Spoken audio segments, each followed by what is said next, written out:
Evening at 7 right here on AM 560 The Answer. And follow Jenny on Facebook at The Unsafe Space with Jenny McGuire.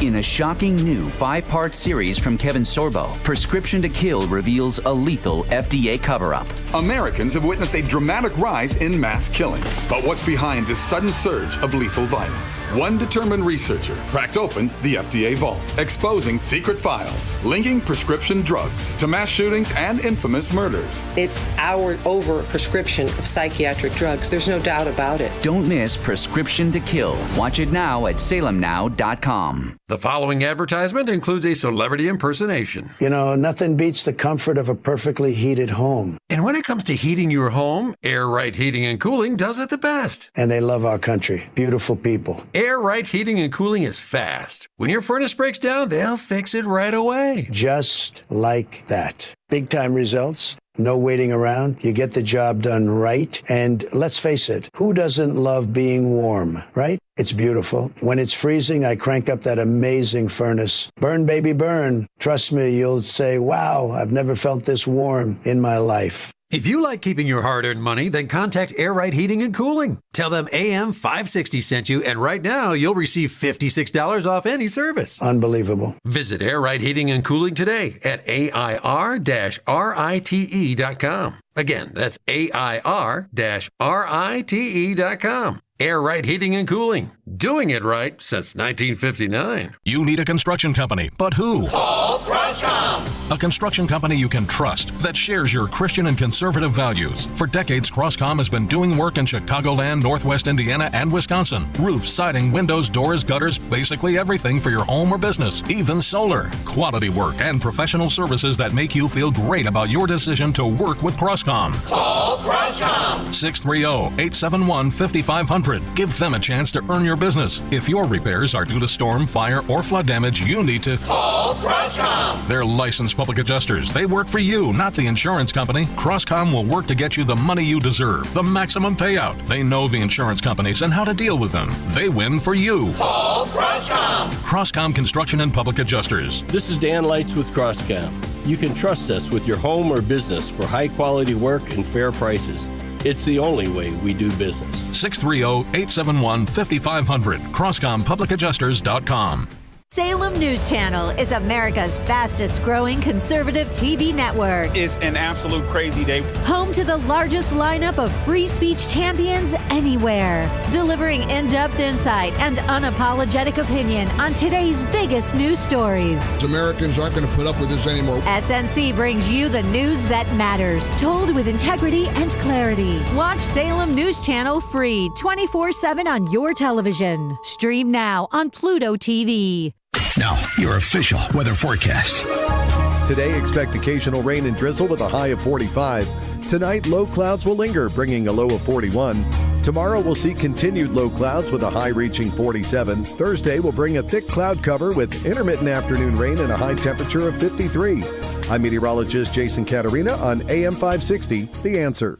Get the latest weather, traffic, and news updates online at 560theanswer.com. Portions of the following show may be pre-recorded.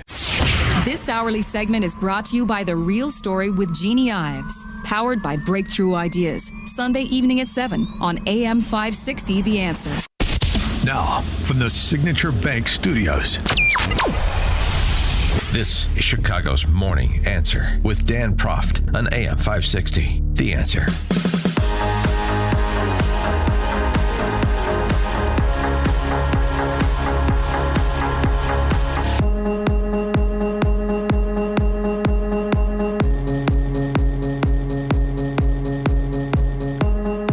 Top of the morning, Dan Proft here from the files of Things Don't Happen in Our Time, They Happen in God's Time. Property taxes in Chicago. Are we finally having our moment? I talked a bit about it yesterday. I'm going to talk more about it today. We finally having the moment. It's been a long buildup where you have the necessary revolt starting. And I say, and necessary in two senses. One, you need a revolt, and it needs to be sparked by something, a la the Tea Party. And number two, it has to come, at least in part, from people that the Chicago press corps and the political establishment have adopted as mascots. They're not going to listen to conservative honkies like me, but they can't ignore the constituents they actually care about, because they're reliable voters, like the residents of Inglewood and North Lawndale and West Garfield Park, who are taking a beating after the triennial property tax reassessment. And it really is a microcosm of the disintegration of the city that has been going on for some time, but of course has quickened in pace under this mayor, BLM Brandon. And he's flailing after having his $600 million bundle of tax increases shot down, and not a close vote by the Finance Committee yesterday. But first to property taxes. CBS Chicago reporting. Everybody's reporting on this. Finally. They can't turn a blind eye because it's people that, again, the noblesse oblige of the leftist honky in Chicagoland. The pain is real here in North Lawndale, where property tax bills are going up on average 98%. In West Garfield Park, it's up over 130%. And one of the main reasons why is because of what's happening or not happening over there in downtown Chicago, where in the Loop, they've collected 129 million fewer property tax dollars this year than they did last year. Yeah, $129 million less in property taxes from downtown because you drive businesses out of downtown, which creates retail and commercial vacancies, which reduces the assessed valuation of the buildings, which reduces the government's take. You see how that works? Richard Townsell, Lawndale Christian Development Corp. He is the one, Lawndale Christian Development Corp., so he's the executive director. So I guess he's the one that gets credit for instigating that property tax bill bonfire over the weekend that we discussed a bit yesterday. And it's nice to hear somebody like a North Lawndale resident invoke the Tea Party. My property taxes went up 75.86%. And so Richard Townsell of North Lawndale has a friend who saw his jump 237%. My wife and I, we had a budget meeting last week as we were looking at this. Does that mean maybe we don't take the vacation we thought we were going to take? Thank you all for coming. A frustration that this weekend led to this bill burning, led by the Lawndale Christian Development Corporation, which he is executive director. It was a Boston Tea Party kind of moment, where it's like taxation without representation. What do we do about this? Not just whine about it. The Tea Party coming to North Lawndale and Inglewood and West Garfield Park. How about that? 312-642-5600, turnkey.pro answer line. You need those who have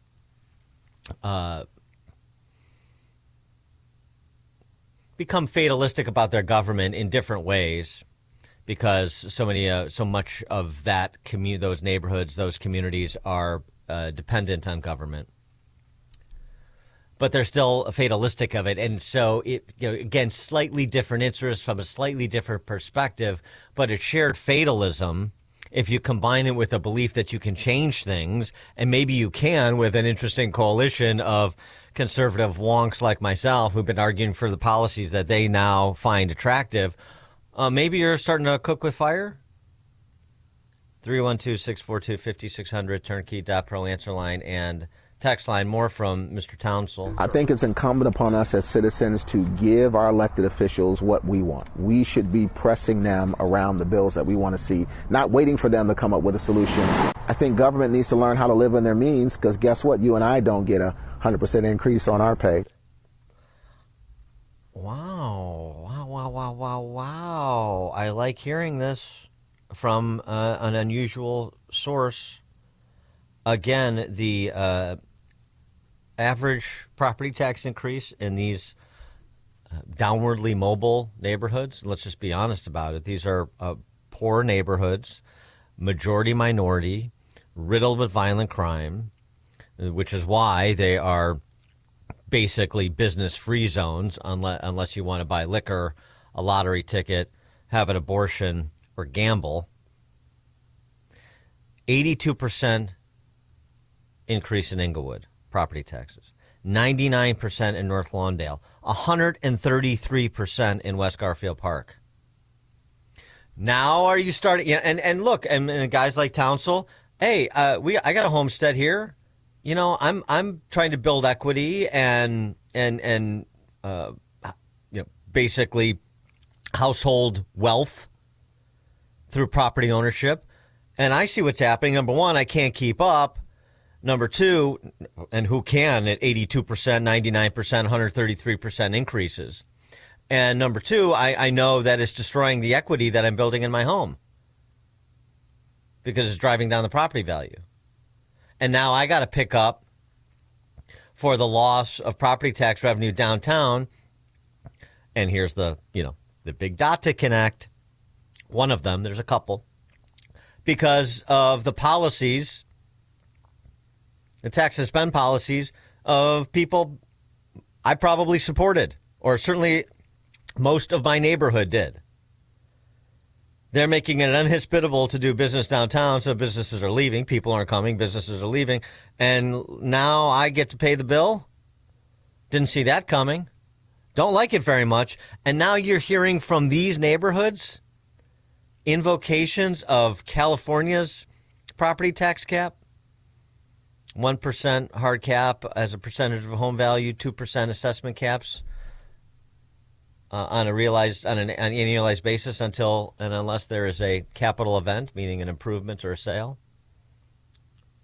Or do the 1, 2, 3 that I mentioned. We could adopt the Indiana model too. We've got all kinds of ideas.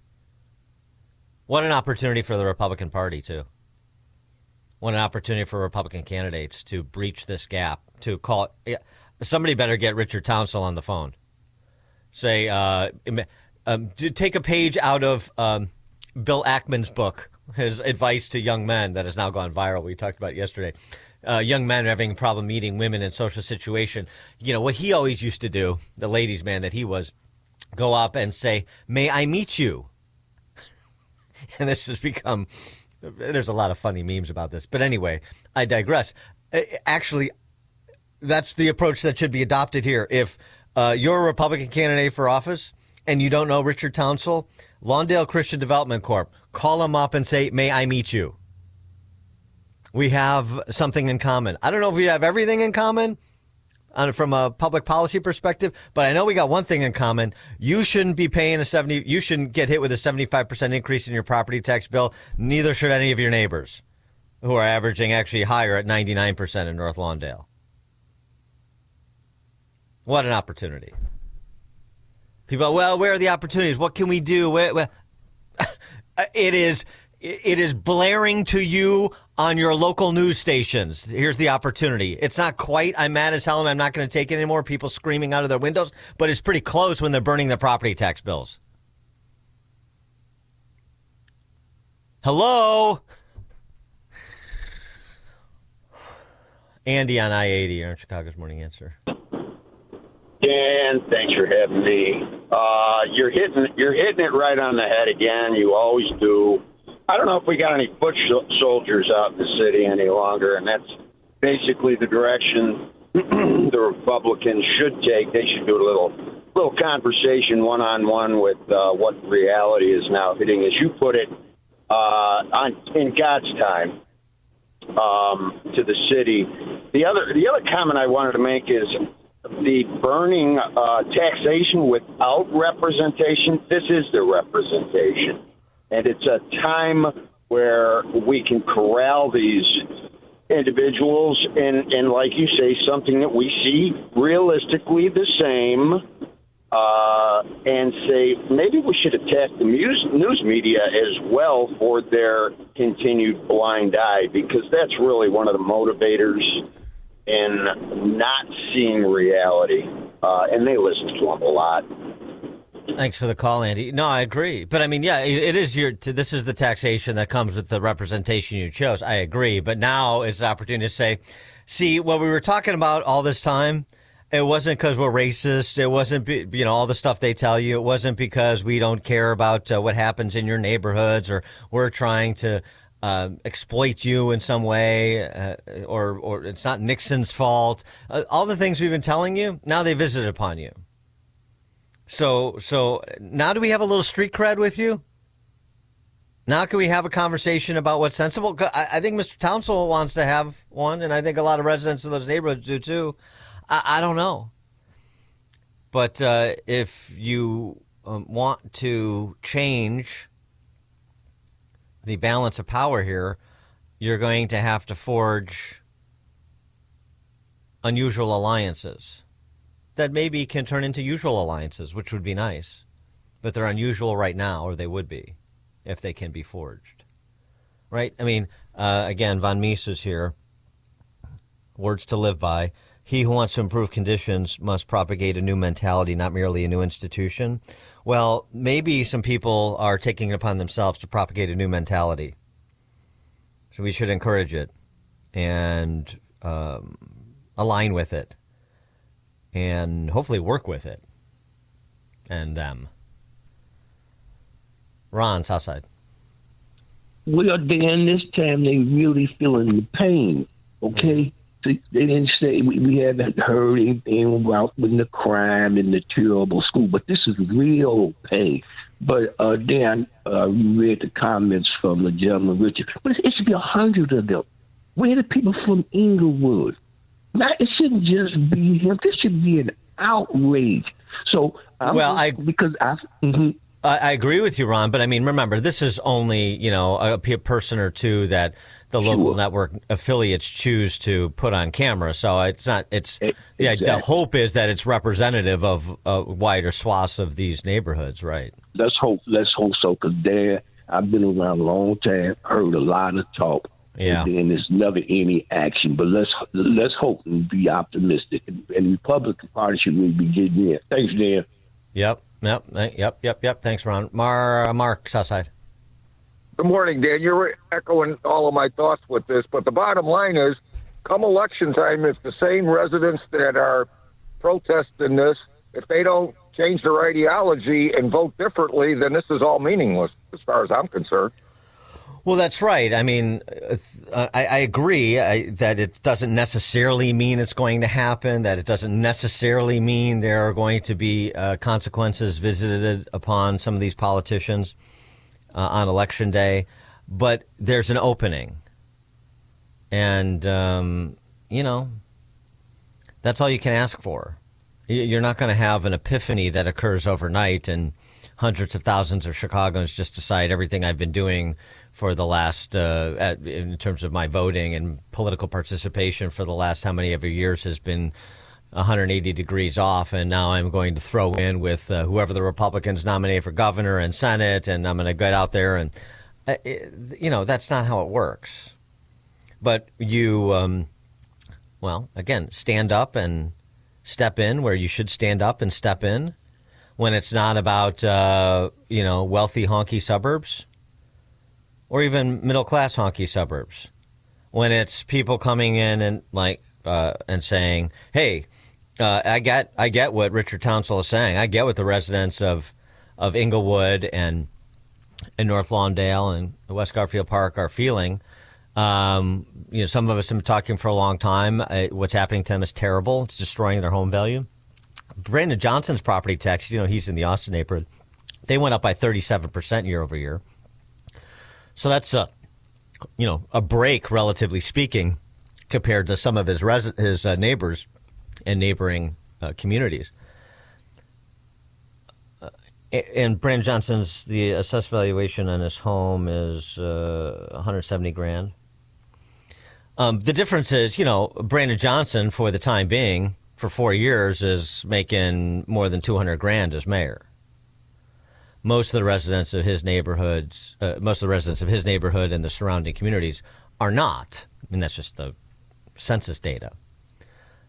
So it's one of those things, too. Boy, Brandon Johnson may be in arrears if you didn't have one of those cush jobs at CTU and now as a politician, as an elected official.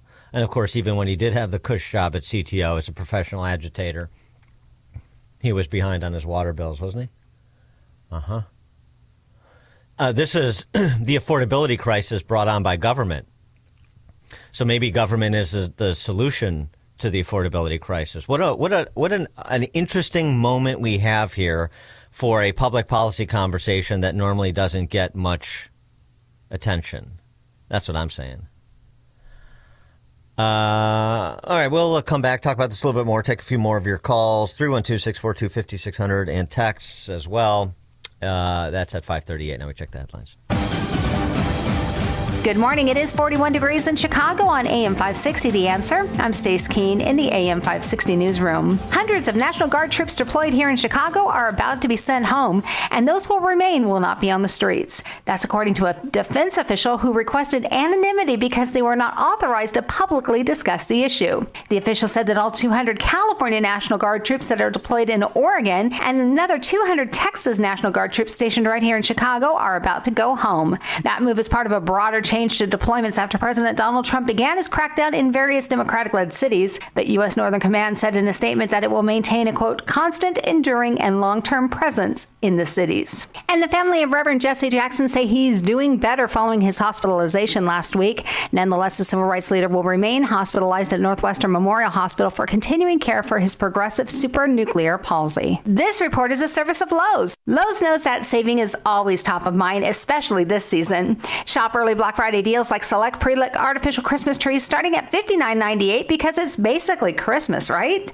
Lowe's, we help you save while supplies last. Selection varies by location. Chicago's Morning Answer continues next. Get ready for a musical journey like no other when the Trans-Siberian Orchestra returns to Chicago on December 26th on their The Ghost of Christmas Eve 2025 tour. Enter to win tickets and the grand prize of a 75-inch TV, a home stereo system, and a $1,000 gift card. Enter today at 560theanswer.com/TSO.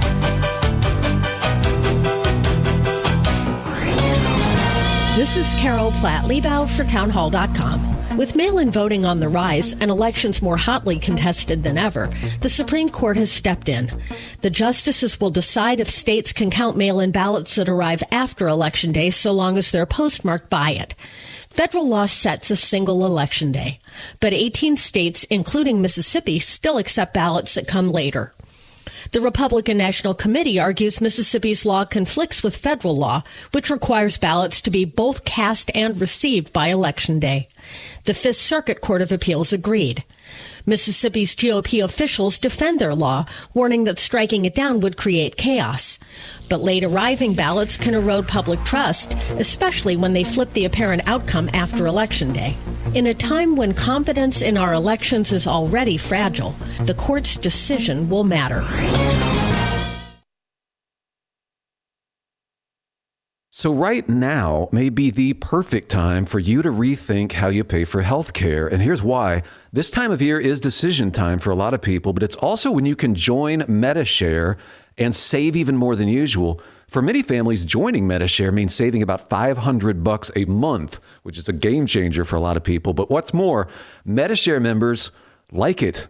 We know this from member surveys. They like it a lot. It's a proven thing now. Medi-Share has been around for over 30 years. It's a Christian community of hundreds of thousands of people now. And here's the thing, too. If you join before November 30th and you mention the promo code SHARE, they will waive your application fee. So you save $100 right off the bat. I'll give you the number here in a second, but just call and you'll get a price within 2 minutes.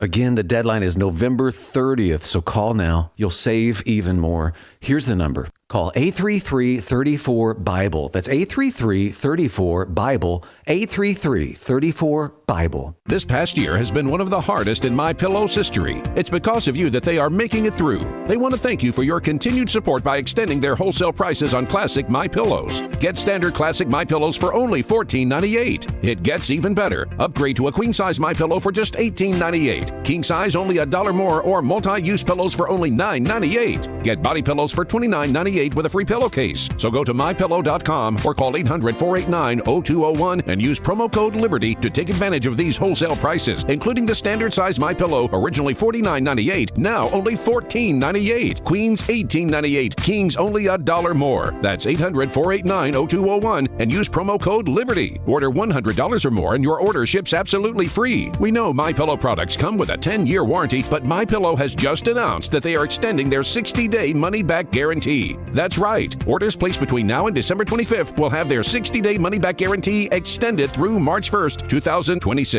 Do the holiday parties, tailgating, and family get-togethers have your liver working overtime? Let Active Liver help give your liver some relief at Amazon or VitaCost.com, CVS, Meijer Grocery, or ShopRite. Now, your official weather forecast. Today, expect occasional rain and drizzle with a high of 45. Tonight, anticipate low clouds with a low of 41. Tomorrow will bring more low clouds with a high of 47. Thursday, we'll see a thick cloud cover with occasional afternoon rain and a high of 53. I'm meteorologist Jason Caterina on AM 560, The Answer. Get the latest weather, traffic, and news updates online at 560theanswer.com. Now, from the Signature Bank Studios. Only the biggest stories, only the biggest guests, and only the biggest opinions. This is AM 560, The Answer.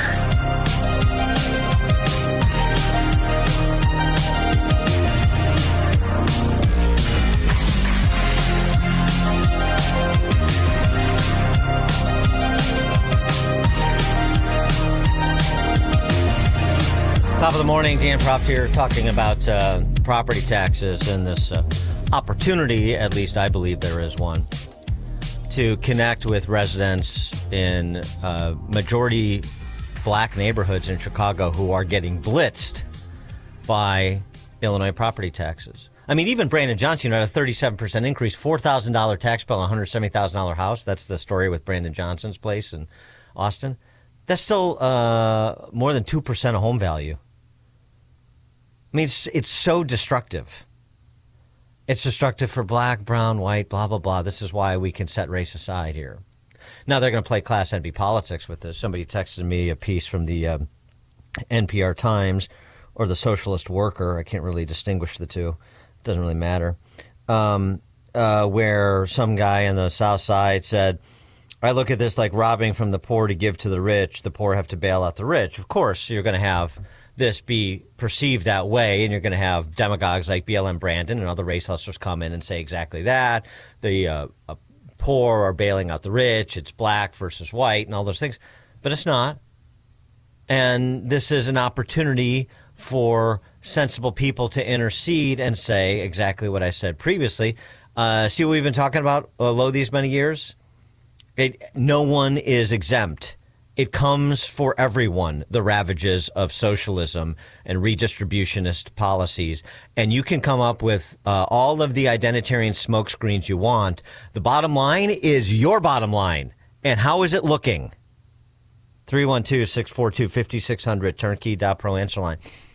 I don't want to say that is without constituency in Chicago. I'm not saying that. I'm saying there's an opportunity because people have been hit between the eyes. Some people have been hit between the eyes, and they're looking around. They're saying, we need a policy change. Like I said, you have all of a sudden a recognition of property tax caps in California that have been in effect for more than 3 decades. But it's perfect because, as we've said before on this program, Indiana, a red state, California, obviously a blue state. And what do they have in common? They have real caps that protect people's home values, the biggest investment most people are going to make in their lives. So you get real value for dropping anchor in a particular community, in a particular state. And it's the opposite in Illinois. And Pritzker has had 8 years to address it. The Chicago Democrat Socialists have had 100 years to address it. And what have they done? Opportunity. Will it necessarily bear fruit? No. It's why it's called an opportunity. It could go well. It could not go so well. But, to borrow from a Trump's message and my message to the same constituency about a decade earlier when I ran, I'm sorry, what do you have to lose? All your people are in charge, the people you supported. They're in charge. How's it going? If it's not going well, does that suggest that you might want to think about people that are going to choose policy paths that are more beneficial to you? There's an idea. Can at least start the conversation. May I meet you? Will you hear me out? It's not hard. Jose, Midway. Hi, Dan. Dan, who's paying for all these new bike lanes? They're making Archer Avenue a one-lane street, trying to get people on public transportation with their new green initiative. There's nowhere they can keep us safe. They're burning people on the trains. This is ridiculous. I just hope, I'm Mexican-American, I hope we wake up and see what's going on. I mean, the Chuy Garcias, come on, what a joke. Well, right. Never done anything for anyone but himself. I just want to tell my people to wake up. Despierten. Wake up. Enough's enough. Yeah, exactly, Jose. Exactly. That's what we need. Thanks for the call, Jose. We need Jose to tell his people and Richard Townsend to tell his people. I'm talking about neighbors. I'm not necessarily talking about race, but there's some, identity along those lines. Fine. But it's like, yeah, you listen to people across the spectrum so that we can just get rid of that silliness that this is a white, black, brown thing, because it's not. It's economic common sense thing. So do you want to be on the side of economic common sense, or do you want to be on the side of these storytellers? And it sounds like it's going to be a happy ending right until it isn't. Right? West Garfield Park, North Lawndale, Inglewood. Is this the happy ending you were promised? Ed Elmhurst. People will still vote for entitlements. That includes the vacations to Las Vegas. Yeah. People's pay, people's pensions. They'll still vote for entitlements. Thanks for the call. I mean, I get where the inertia is. I'm familiar with the results. I know exactly what the power structure in Chicagoland and the state of Illinois looks like. I got it. I got the problems we have with this in part ignorant segment of the electorate, in part malicious segment of the electorate, and the malicious, the malign interests that are actually in power in this state. I get all that. So, knowing that's the landscape, what do you want to do about it? Concede defeat as your opening move, or seize an opportunity when it presents itself? Simple question. Tom Bolingbrook. Hi, Dan. First-time caller, long-time listener. I'm afraid that there's a couple of cliches that really explain this situation. One is you can't fix stupid, and that really seems to be the one that takes priority here. And my thought is this is just going to open the door for liberals to run under the policy of free property tax. Get rid of it, and they're going to run on that. Of course, no, they're not. Well, they're not. They won't. Run on free everything. Can't. Well, but they can't. They can't run on free property taxes or eliminating property tax or even capping them. You know why? No. Of course, government unions. You think the teachers' unions are going to support the abolition of the property tax? No. And all the other. Yeah, thanks for the call, Tom. And all the other government unions that have collective bargaining units in state and local and regional and all the layers of government in this state with more units of government than any other state in the nation? You think the government units are going to go along with eliminating property taxes? Hell, no. Even capping them? No way. That's the mother's milk. They want to graduate the state income tax. They want to impose a LaSalle tax while having the highest property taxes in the nation. They've been talking about all these other taxes for years. There's been, intermittent suggestions about a swap. We'll have raised the income tax for a property tax relief. But of course, the increase on the income tax was always proposed as permanent, where the property tax relief was fleeting, not guaranteed. Guarantee the tax increase, don't guarantee that it'll get the tax relief. That's hardly a new game. Tried and true one, unfortunately, but hardly new. So there's no way. This is how they're stuck. They can't divest themselves, disengorge themselves from those revenue streams. So now what do you do?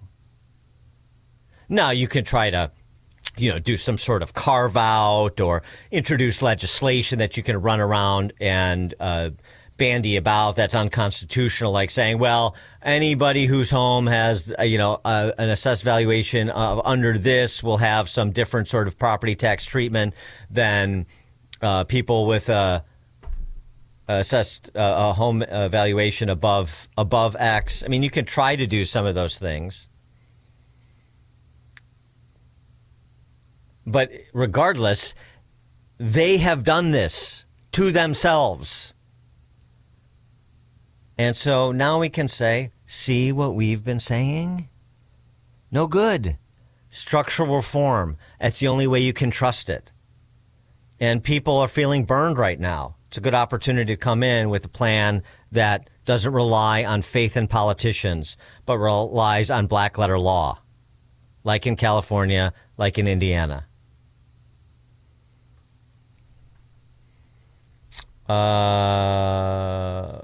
Bill, LaSalle County. Hi.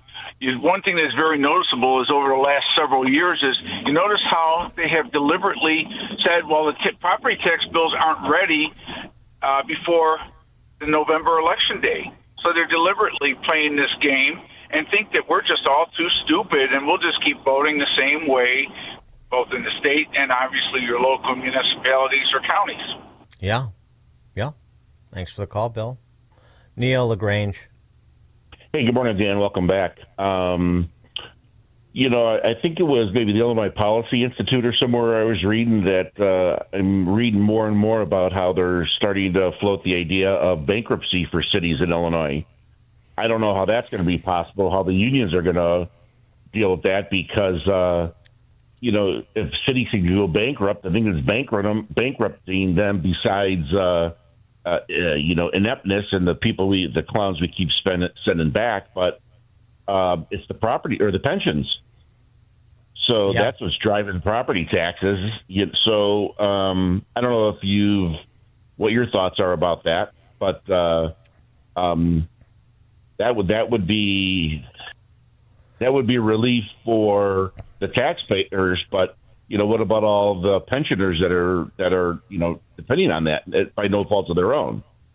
Yeah, right, Neil. Thanks for the call. No, it's a problem. It's a problem we've been suggesting is a problem for decades, and now it's here in Harvey. So, is that what you want to do?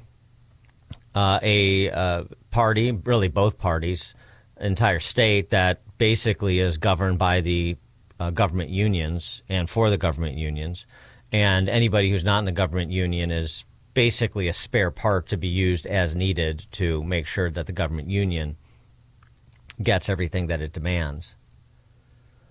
So if you want to keep that going, which both parties seem to want to do in their current iterations, well, okay. Then you're going to walk yourself into a corner, and you're going to have to make some choices you said you wouldn't have to make, because reality sometimes intrudes. And so is it going to be green lighting bankruptcy for cities and everybody takes a haircut like what happened in Detroit a decade ago? Although I think bondholders ended up taking a bigger haircut than pensioners, but everybody took a haircut. You're going to somehow be able to structure these bankruptcies to completely insulate government unions at the expense of city services or the resources for K through 12 school systems. I don't know. I don't know what they'll try to do. I mean, I know they'll try to protect themselves as a first order priority. Obviously, that's what they'll try to do. I don't know that you can do it. Something's going to give, and it's either going to be on the benefit side, the headcount side, or both. Headcount/services side, or both. I've been saying. So now we're at this point that we told you we would come to. And that's the nice thing about this. We have credibility on these issues. Been warning and warning and warning about this as a strict matter of math. And now it is arriving in various forms. So now is the opportunity to build on that understanding, drive some recognition that actually what these guys were saying is what actually came to be. So maybe we should give them a fair hearing. And, oh, by the way, some of the things that you're talking about as remedies are the things I've been talking about as remedies. So let's continue to talk and see if we can't forge an alliance to advance some of these policy solutions and the candidates who are serious about advancing them.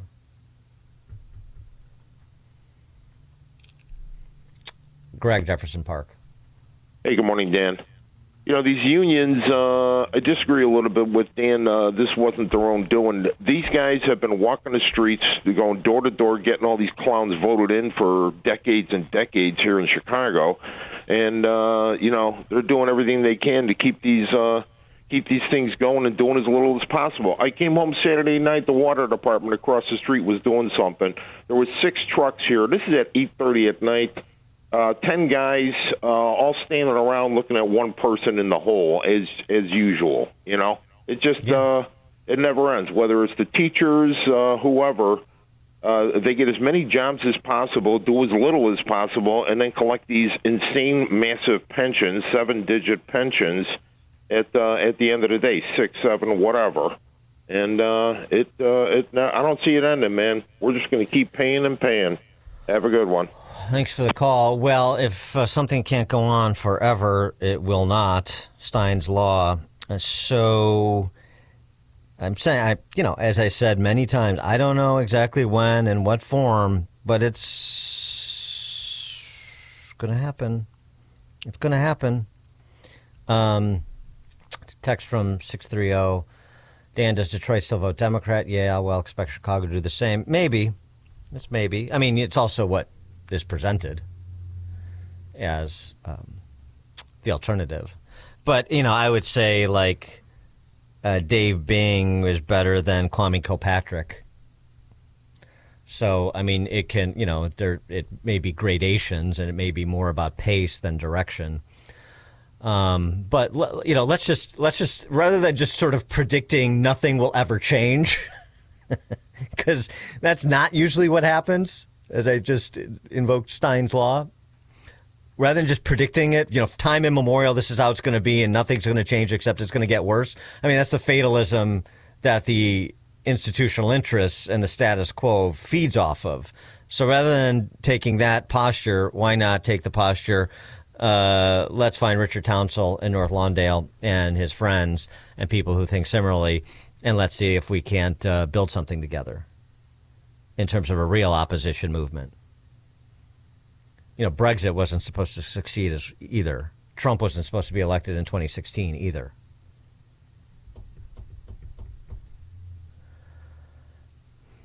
Mary in Midway. Oh, Dan, they are so hard up for money, but that's nothing new. Brandon Johnson. I make the same turn all the time for years. I make a right turn. The sign says, no right turn, 7 a.m. to 7 p.m. This is for years now. So all of a sudden, and I go to my health club at 5 in the morning. So I'm like, I don't have to worry about that. Here I go, blink, blink. I'm like, what? That can't be. So I check the next time. They changed the sign overnight, apparently. No right turn on red. There's no more 7 You got a little red light camera ticket, didn't you? Well, and of course I'm going to pay it, because if I don't in 2 weeks, that they're so efficient at, it's going to go up to $200. But overnight they change. Like, I'm supposed to look in the dark. Oh, maybe they changed it overnight. Does it suddenly say no longer 7 a.m. to 7 p.m.? Yeah, it's just a straight on, turn on red. Thanks for the call, Mary. Sorry about your ticket. But here's the thing. I mean, this is another opportunity to advance understanding, which we need to do. So Florida doesn't have red light cameras or speed cameras, doesn't have a state income tax. They're looking to reduce property taxes that are already lower than Illinois' and maybe even eliminate them. DeSantis, that's how far DeSantis wants to take it. And yet their schools are better, according to test scores, than Illinois'. And they got police, and they got fire, and they got the whole thing. They got roads and all that good stuff. So how does a state with 60% more population than Illinois do it? How does Indiana do it with their revenue streams as compared to Chicago and Illinois? Difficult questions for the institutional interests in this state to answer. So let's keep asking them and get others to do the same. Coming up at 6:06, Trump offers observations on the Epstein files. It's now 6 a.m., AM 560 WIND Chicago. A House vote is expected today on the Epstein files. I'm Dave Anthony, Fox News, and President Trump says he supports the resolution to compel his Justice Department to turn over more files for the investigation into the late Jeffrey Epstein's sex trafficking scheme involving underage girls. And the president urges Republicans to vote in favor, saying it's a problem for Democrats. Some of the people that we mentioned are being looked at very seriously for their relationship to Jeffrey Epstein, but they were with him all the time. I wasn't at all. Former Treasury Secretary Larry Summers, who was also mentioned in Epstein emails, he says he's stepping back from his public roles. Summers saying, in part, I am deeply ashamed of my actions and recognize the pain they have caused. The president has called the Justice Department to investigate Summers along with other prominent figures for their ties to Epstein. Fox's Madeline Rivera. Later today, President Trump will host Saudi Arabia's leader. Saudi Arabian flags are flying alongside the U.S. and D.C. flags down Pennsylvania Avenue ahead of Crown Prince Mohammed bin Salman's arrival here.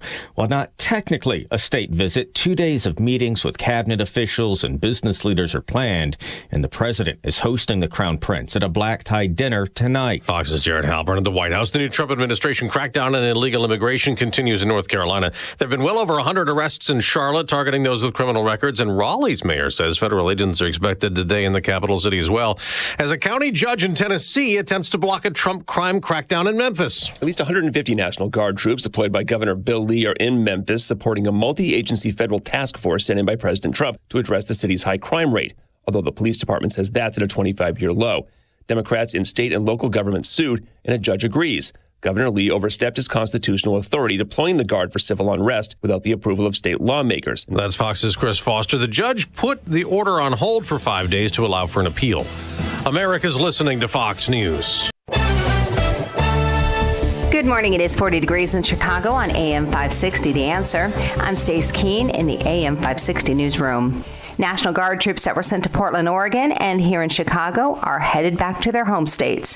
Fox's Jeff Manasso has the latest. Fox News confirms that 200 California National Guard troops sent to Portland and the 200 Texas National Guard troops here in Chicago are withdrawing in the coming days. We're also told some 200 Texas National Guard soldiers will be on standby for any needed movement, along with 100 National Guard soldiers from California. And the Department of War confirms that some 300 Illinois National Guard troops will remain activated, along with 100 soldiers from Oregon, amid the Trump administration's ongoing crime crackdowns and immigration operations. Jeff Manasso, Fox News. A Markham man will remain in jail after allegedly sexually abusing a young girl in Oak Park. According to reports, 62-year-old Froylin Bahina Vargas was arrested at a gas station on the 5500 block of 158th Street after police received a report that the man had inappropriately touched the young girl. Officers found the suspect hiding near the dumpster dumpsters. He was arrested. And a woman was set on fire last night on the Blue Line in Chicago's Loop.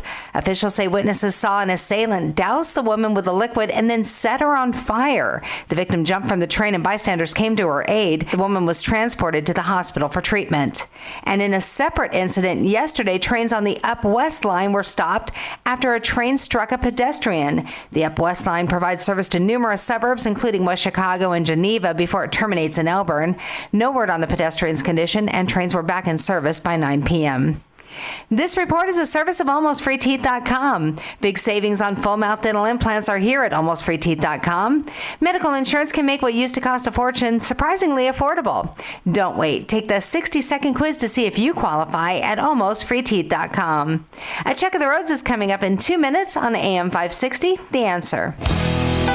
Get ready for a musical journey like no other when the Trans-Siberian Orchestra returns to Chicago on December 26th on their The Ghost of Christmas Eve 2025 tour. Enter to win tickets and the grand prize of a 75-inch TV, a home stereo system, and a $1,000 gift card. Enter today at 560theanswer.com/TSO. Sign up for the AM 560 Answer Advantage to get early alerts on event ticket sales, special discounts, and contest opportunities. Sign up today at 560theanswer.com/advantage. Are you tired of tech headaches slowing your business down? Unique Computing Solutions has been the go-to IT team for businesses in Illinois and Northwest Indiana for nearly 30 years. Your systems should be running smoothly, your data secured, and your communications streamlined. Visit our website today at uniquecomputing-solutions.com. That's uniquecomputing-solutions.com. uniquecomputing-solutions.com. Your IT challenges solved. Wealth Health Radio. The biggest fears that people have is, do I have enough money to retire? Retirement doesn't have to be complicated. To make sure that you're going through retirement with confidence. Learn principles of income planning. There's a lot of different facets that you need to take into consideration when you're retiring. Tune into Wealth Health Radio with Joe Murphy, noon to 1 p.m. Sundays on AM 560, The Answer. So Pure Talk is offering unlimited talk, text, and data on a crazy fast 5G network for just $29.95 a month for life. Not your phone's life, your life. This top-tier plan is normally $65 a month, but if you switch today, you'll save over 50% every month for the rest of your life. You might say it's the deal of your lifetime. Just dial pound 250, say micro. Offer expires 12/7. Some restrictions apply. Details at puretalk.com. An official message from Medicare. Medicare plans change from one year to the next. And this year, it's important for you to review your current coverage and compare all your options during Medicare open enrollment. Compare health plans, drug coverage, and costs. See if you can save some money, and don't forget to make sure your drugs are covered.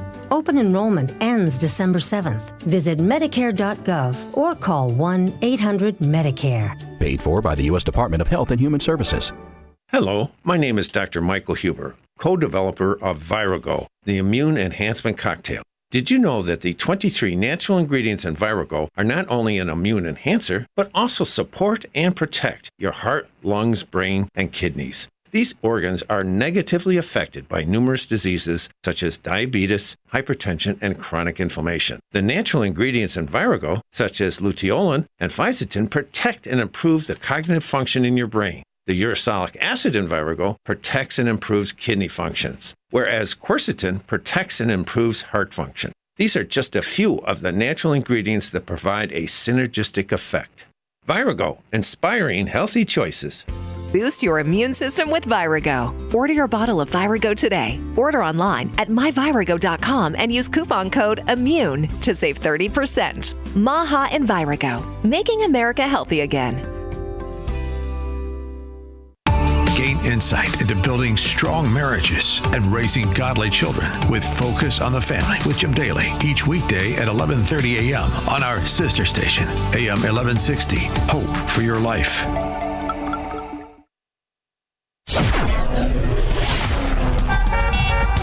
Taking a look at the roads from the Team Hochberg Traffic Center. I'm Sue Aller. Jam-packed on Lakeshore Drive. 2 crashes. The first one is northbound at 31st Street, and then after that, you have another collision at Michigan Avenue. Your stop and go on the Eisenhower as you approach the Tri-State with a crash taking out the right lane. So it's 37 minutes inbound on the Eisenhower from the Jane Addams to the Old Post Office. The northbound Tri-State is stop and go as you approach the outbound Eisenhower. You also have delays on the inbound side of the Bishop Ford between 115th Street and the Dan Ryan. The Dan Ryan, though, looks good inbound from 95th to the Burn Interchange, 16 minutes. Outbound is 11. This report is a service of AM 560 Store. Order t-shirts, hoodies, and more from your favorite AM 560 brands, including Croft University and the Sean Thompson Show when you go to 560theanswer.com/store. Chicago's Morning Answer continues next, but now a check of your forecast from the National Weather Service. Today, expect occasional rain and drizzle with a high of 45. Tonight, anticipate low clouds with a low of 41. Tomorrow will bring more low clouds with a high of 47. Thursday, we'll see a thick cloud cover with occasional afternoon rain and a high of 53. I'm meteorologist Jason Caterina on AM 560, The Answer.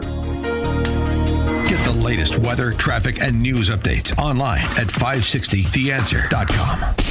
Now, from the Signature Bank Studios, this is Chicago's Morning Answer with Dan Proft on AM 560, The Answer.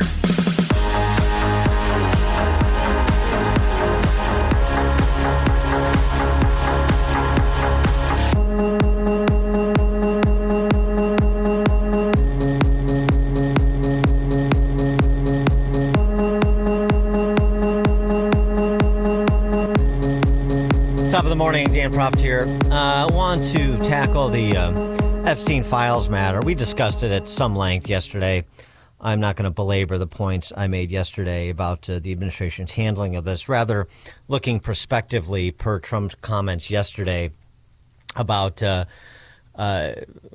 Republicans supporting this discharge petition that's expected to be voted up today, moving whatever files haven't been released into the public domain with appropriate redactions, and then moving back to the things that Trump does want to talk about.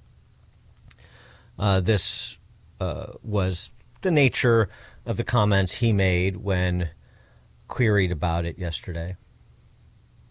Here's what I want. We have nothing to do with Epstein. The Democrats do. All of his friends were Democrats. You look at this Reid Hoffman, you look at Larry Summers, Bill Clinton, they went to his island all the time, and many others. They're all Democrats.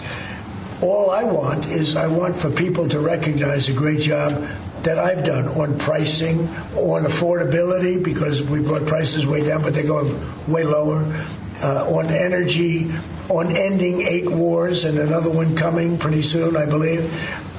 We've done a great job. And I hate to see that deflect from the great job we've done.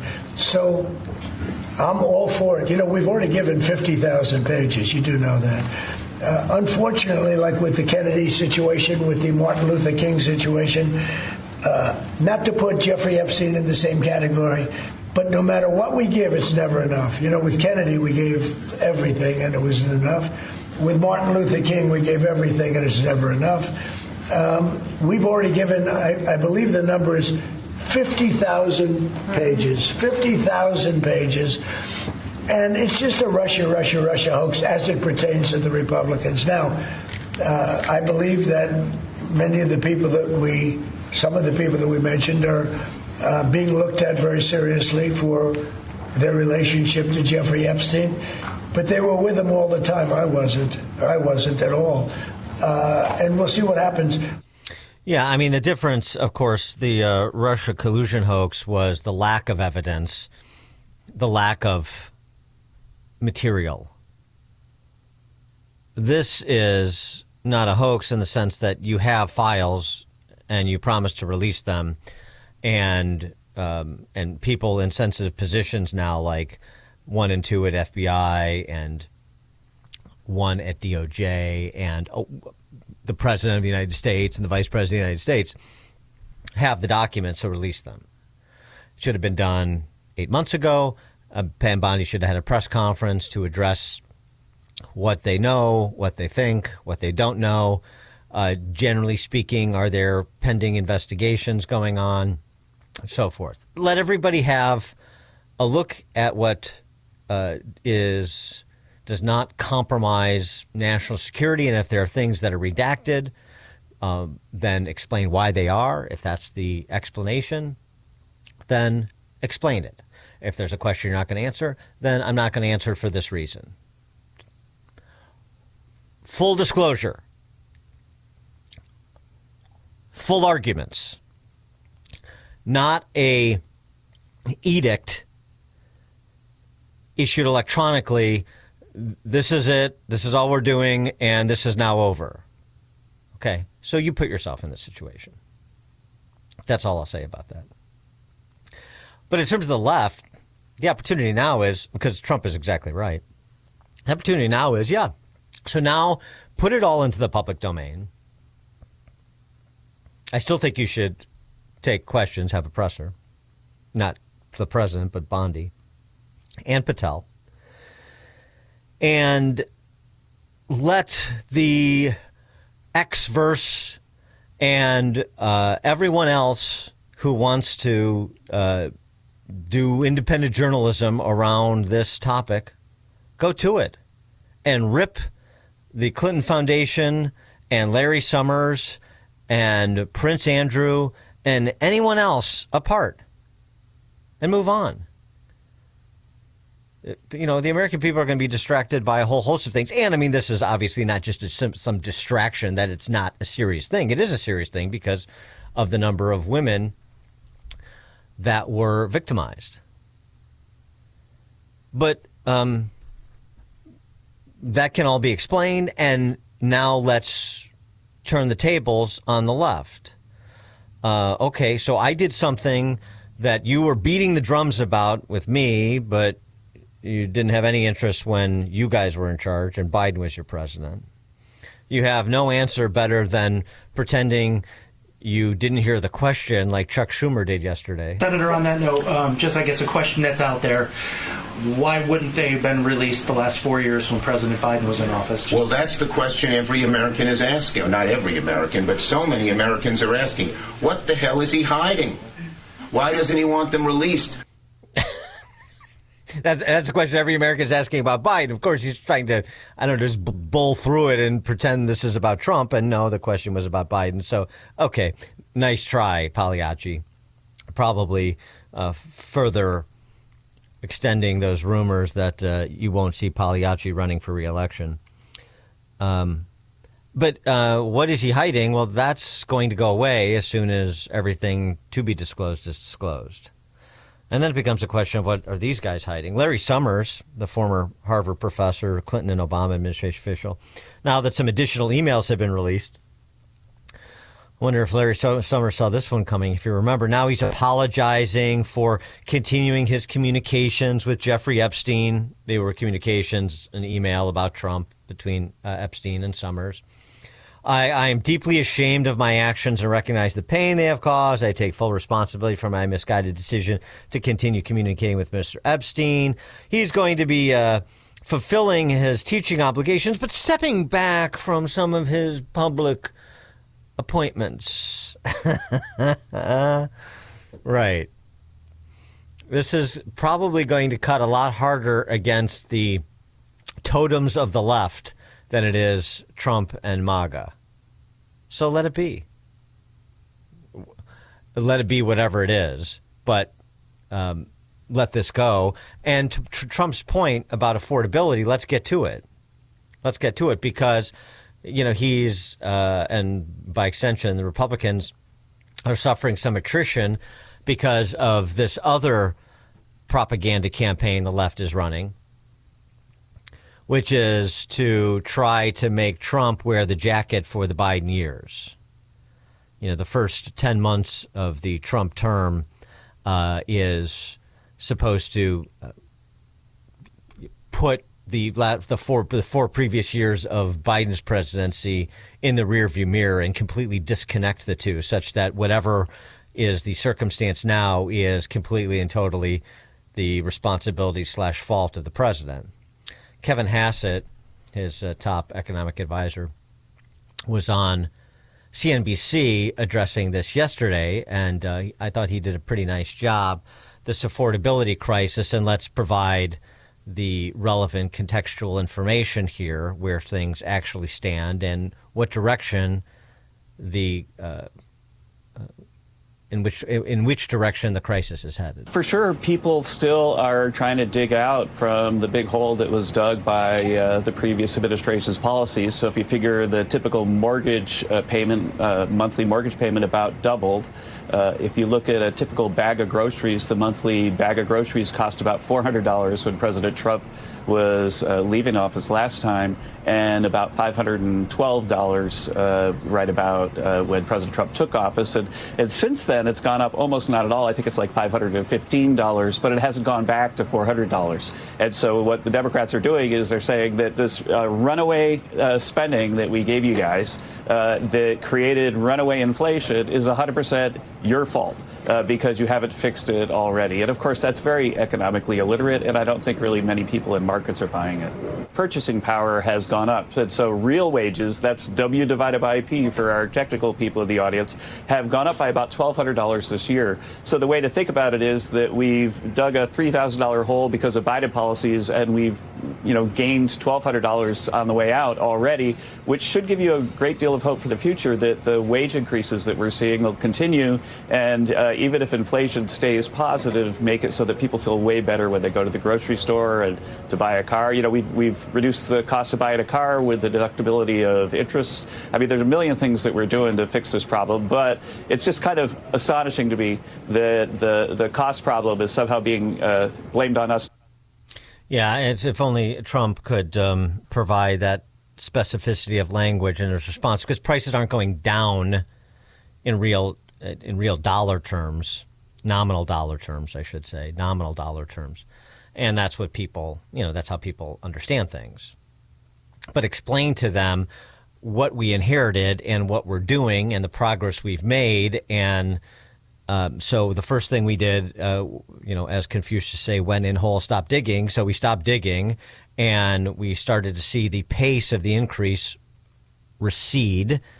I understand you're still talking about 40-year high inflation that you were afflicted with over the last 4 years, which has been brought down, but is still ticking up slightly. And we're doing X, Y, and Z to try to address that. And, really the ultimate way to address that is providing tax relief and reducing regulations and letting the engines of economic growth, all of the dynamism of our private sector, do what they do.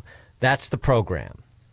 So one other thing that Hassett addressed, because Tiny Dancer, who's auditioning to be some sort of moderate compromise candidate for the Dem Socialist for president, he went on this. He's out there trying out some poll-tested one-liners about the shutdown and about health care, because as much as they may think, and I'm not even sure they really do, but as much as they think that this Epstein thing is something that is going to have staying power against Trump, something that is going to do real damage to him, I think what they really understand is it's better as a boogeyman. As soon as the documents are released, it loses political value. They will stop talking about it, meaning the Dem Socialists and their media handmaidens, and then we'll all move on. It's only useful as I just said, as a scare tactic, as a boogeyman. The Chuck Schumer, what is he hiding? What is he hiding? He's not hiding anything. He just doesn't want to deal with it. There's nothing that implicates him other than he also is, egotistical enough that he doesn't like things going into the public domain where people are taking shots at him or accusing of being lecherous and whatever happened at the Hawaiian Tropic bikini event where he was leering at girls, just stuff like that. He's not the thickest skin. In a sense, he's the thickest skin guy. In another sense, he's not the thickest skin guy, as we've seen play out over the last decade. So that's what that's about. This goes away as soon as the disclosure is made, which is why allowing this to persist as long as it has was just, political malpractice. And don't let them get away. And so the point is, and I think Trump sees this, don't let them get away with misstating the record, the good things we've done. This is what he's referencing, what Kevin Hassett was just describing. And this other parallel track that they're on while they're on the while they're on the Epstein file business is the affordability issue that they think they can replicate in terms of success using it against Republicans in Virginia and New Jersey vis-a-vis Trump and win races in states that aren't as blue as Virginia and New Jersey. That's what they're thinking. And you know it when you hear a line like this from Tiny Dancer. He's going to be the most dominant factor in the 2026 election. He has shown that he will go to the Supreme Court to deny hungry kids food so he can deny their parents health care. There it is. How long did it take in the workshop to come up with that one? Pound that one out. Deny hungry kids food so he can deny their parents health care. Okay, that's a poll-tested line. There's going to be a whole campaign around basically that branding of Trump. And as you heard from Tiny Dancer, Trump being the issue in the midterm elections. That's where they think they really make their money. It is not going to be the Epstein files. This is just useful for now. And so here's a development of that, denying hungry kids food so you can deny and going to the Supreme Court to deny hungry kids food and their parents health care. He develops it. You have been talking for 6 years, Mr. President, about a health care plan. Put one out that controls costs and gives people coverage and deals with pre-existing condition. Never once has there been, for all the criticism, a plan by the Republicans. They say they want to do it. Welcome into the deep end of the pool. It is really hard, having actually taken on the insurance companies to give 10 million kids health care and then also fought to help President Obama create Obamacare. It is very difficult, but you have to deal with it because it's more difficult if you don't deal with it for the American people. Okay, so that's a lie. And I mean, first of all, there was an Obamacare replacement plan that John McCain tubed, you recall. Secondly, there was an Obamacare patch in the BBB. So Tiny Dancer's lying, but that's nothing new. And when it comes to Obamacare, this was interesting because this is the counter argument that Republicans have to make in part. No, what you have to do is reform the insurance companies. And this was a lifeline not only on coverage. Yeah, the Obamacare doesn't need a fix. Obamacare is not the problem. The insurance companies are the problem. The insurance companies wrote Obamacare, Tiny Dancer, and you know it. The subsidies that you and your party are backing are all to enrich the insurance companies. Not only did they write it, not only have they been enriched by it, they created basically an oligopoly because you swallowed up all of the smaller contributors because of the government sanction for the big boys who wrote the Obamacare backdoor takeover of healthcare by the government. I mean, this is really an opportunity for Republicans if they pay attention to the game that Rahm Emanuel is telling you the left is going to play. And by the way, on Obamacare, I mean, this guy is just a piece of work. For all these people, oh, yeah, gosh, if we only had Rahm Emanuel as mayor again. Awful, terrible mayor. No. On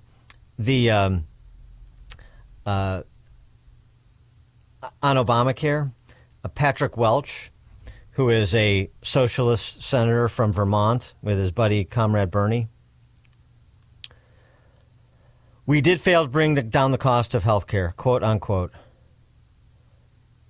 Some Democrats have admitted, this is Byron York writing the Washington Examiner, some Democrats have admitted that the reason they shut down the government was to hold out for more emergency subsidy money because Obamacare has failed to make health coverage affordable. I owe you an answer on why it is I'm standing here today asking to extend something that was temporary, Senator Peter Welch from Vermont said on the floor of the Senate a few days ago. We did fail to bring down the cost of health care. The only way to deal with that failure is to demand more subsidies to keep Obamacare afloat. And what are those subsidies? What you subsidize, you get more of. Please see college tuition. Those subsidies are inflationary, and thus to the affordability question. Kevin Hassett, back to Kevin Hassett on CNBC. Think about it, especially with the Obamacare thing. So Obamacare is a 100% Democratic policy. It's always been a 100% Democratic policy. What they did is they expanded the subsidies during COVID, and then all those subsidies basically went right into the pockets of insurance companies.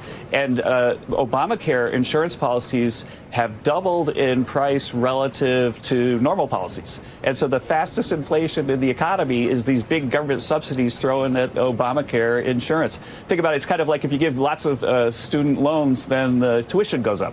It's that effect. And so now they're blaming President Trump for Obamacare as well. They should have fixed Obamacare in the first place. And President Trump had a plan in the big, beautiful bill to give people some subsidies, but the Democrats didn't like it because the subsidies weren't going to their campaign contributors, the insurance companies. The insurance companies that Tiny Dancer pretends they're fighting. Yeah, so this is going to be central to the next year in the run-up to the midterms, much more so than the Epstein files.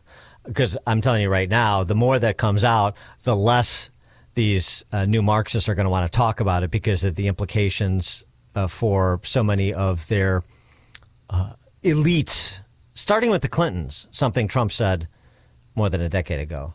Daniel, West Side, you're on Chicago's Morning Answer. Good morning, Dan. I just wanted you're touching on some of the things I'm about to ask. My query is: are they delaying the Epstein file release in its totality because of the midterms, because of the public's short-term memory on almost everything? You mean that Trump is doing it because they think the Epstein file disclosure will help them politically? Yes. I don't think so. I think they wanted to go away. Thanks for the call, Daniel, which is why they did what they did, thinking that everybody would just say, okay, we're moving on. The left didn't want to release the files. Otherwise, they would have. And obviously, as everybody has said, if they had anything damning on Trump, you think they would have used it over the last 4 years? Of course they would have. So they didn't want to release them. Biden and company didn't want to release them. For different reasons. Trump wanted it to go away, release whatever you want to release, or release some of it and don't release other parts of it, and let's move on. Maybe it's to protect some of his friends. Maybe it's to protect national security interests because of assertions about Epstein's relationship with deep state agencies and actors. Whatever it was should have just been disclosed and explained, then you could have moved on because it would have been asked and answered, and you would have kept your promise straight away while exposing the hypocrisy of those on the left who have a newfound interest in the Epstein files. Sort of gum that up. But the sooner I think they get past this, the better, because the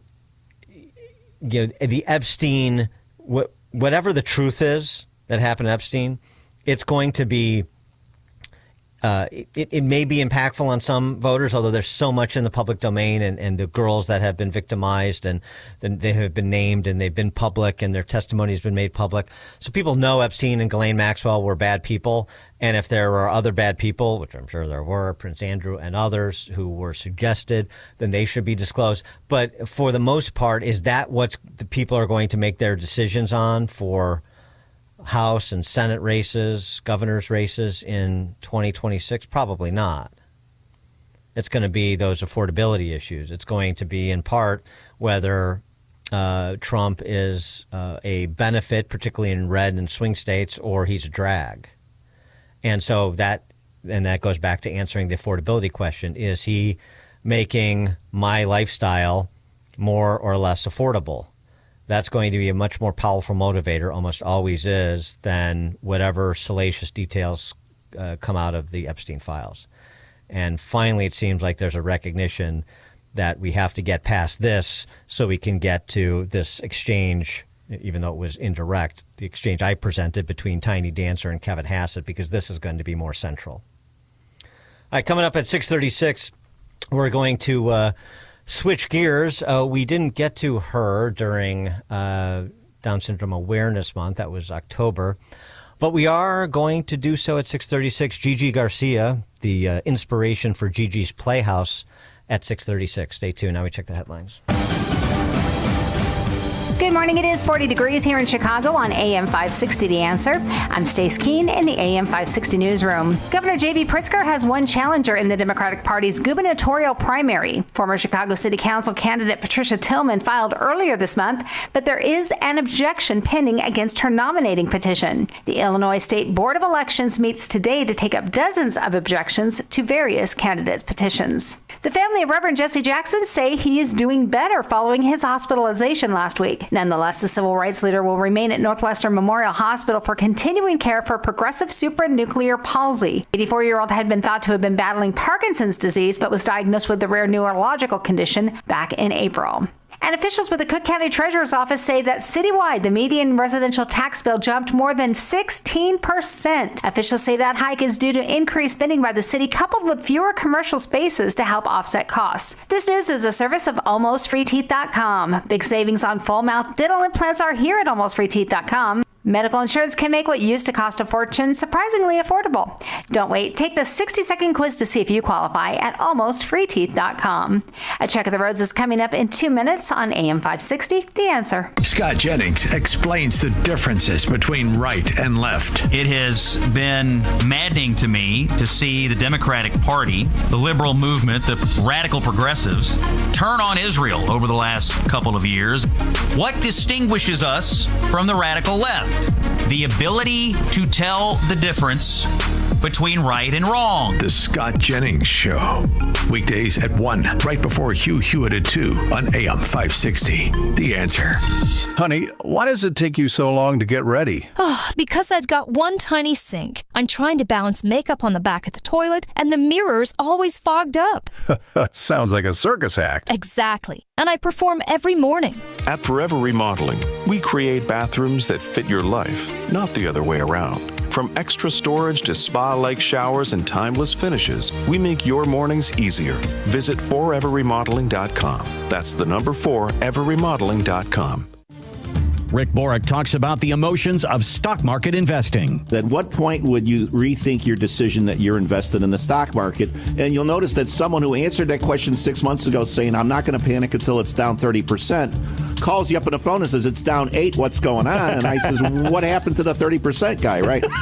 Unleash Your Wealth, Saturday at 7 a.m. and 2 p.m. on AM 560, The Answer. The biggest time of the year for stores is during the Christmas season. And if you deal in collector coins, the main source for inventory is from people like you. We want to have our showcases fully stocked before Christmas. Last Christmas, gold was the highest ever recorded in its 5,000-year run. We don't always know if precious metals will go up or down. We're saying that if you don't appreciate that collection Grandpa left, you may want to at least find out what you can get for it. Fox Valley Coins is the trusted place where people come to buy and sell their precious metals, rare coins, and paper money. We're especially interested in purchasing now through the first week of December. And we'll still be buying after we get back from the Christmas break, but we need to purchase now. Fox Valley Coins is located 1 light north of I-88 on Route 59 on the Naperville-Warrenville border. We'll be closed Christmas Eve through Monday, January 4th, celebrating Jesus' birth with family and for year-end inventory. Merry Christmas from Fox Valley Coins. Family-owned, integrity since 1981. FoxValleyCoins.com.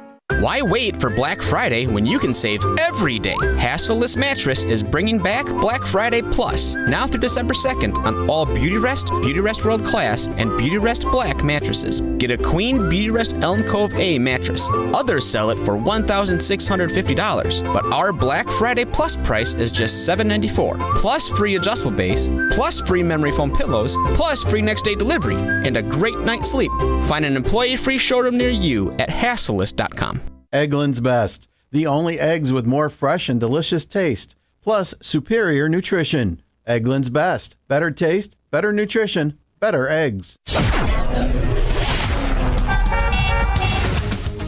Taking a look at the roads from the Team Hochberg Traffic Center, I'm Sue Aller. The roads are a little slick and wet, and we're seeing lots of slowdowns. On Lakeshore Drive, you got a crash northbound just after Chicago Avenue. The Kennedy inbound from O'Hare to the Byrne Interchange, 22 minutes. Outbound is 24. You are jammed on the northbound Tri-State as you approach the Eisenhower. The Eisenhower inbound from Wolf to the Old Post Office, 23 minutes. Outbound is 24. Inbound Stevenson from the Tri-State to Lakeshore is 27. Outbound is 17. Stop and go delays on the northbound Bishop Ford from 115th Street to the Dan Ryan. The Dan Ryan from 95th to the Byrne Interchange is 22 minutes. Outbound is 12. This report is a service of Dell Technologies. It's time for Black Friday, Dell Technologies' biggest sale of the year. Enjoy huge savings on gift-worthy accessories and select PCs like the Dell 16 Plus featuring Intel Core Ultra processors. Shop now at Dell.com/deals. Chicago's Morning Answer continues next, but now a check of your forecast from the National Weather Service. Today, expect occasional rain and drizzle with a high of 45. Tonight, low clouds will linger, bringing a low of 41. Tomorrow, we'll see continued low clouds with a high reaching 47. Thursday will bring a thick cloud cover with intermittent afternoon rain and a high temperature of 53. I'm meteorologist Jason Caterina on AM 560, The Answer.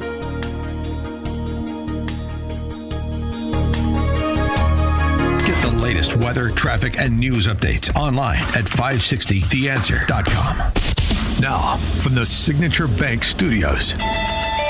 Only the biggest stories, only the biggest guests, and only the biggest opinions. This is AM 560, The Answer.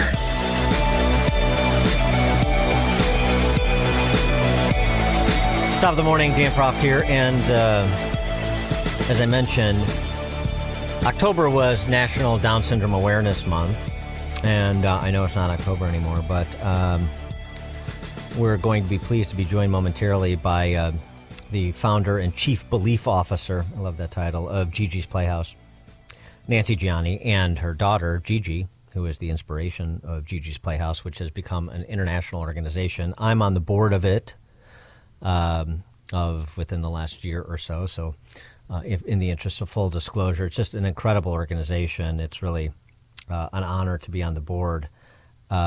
The sort of spontaneous order of this organization is something I've never seen in a nonprofit setting.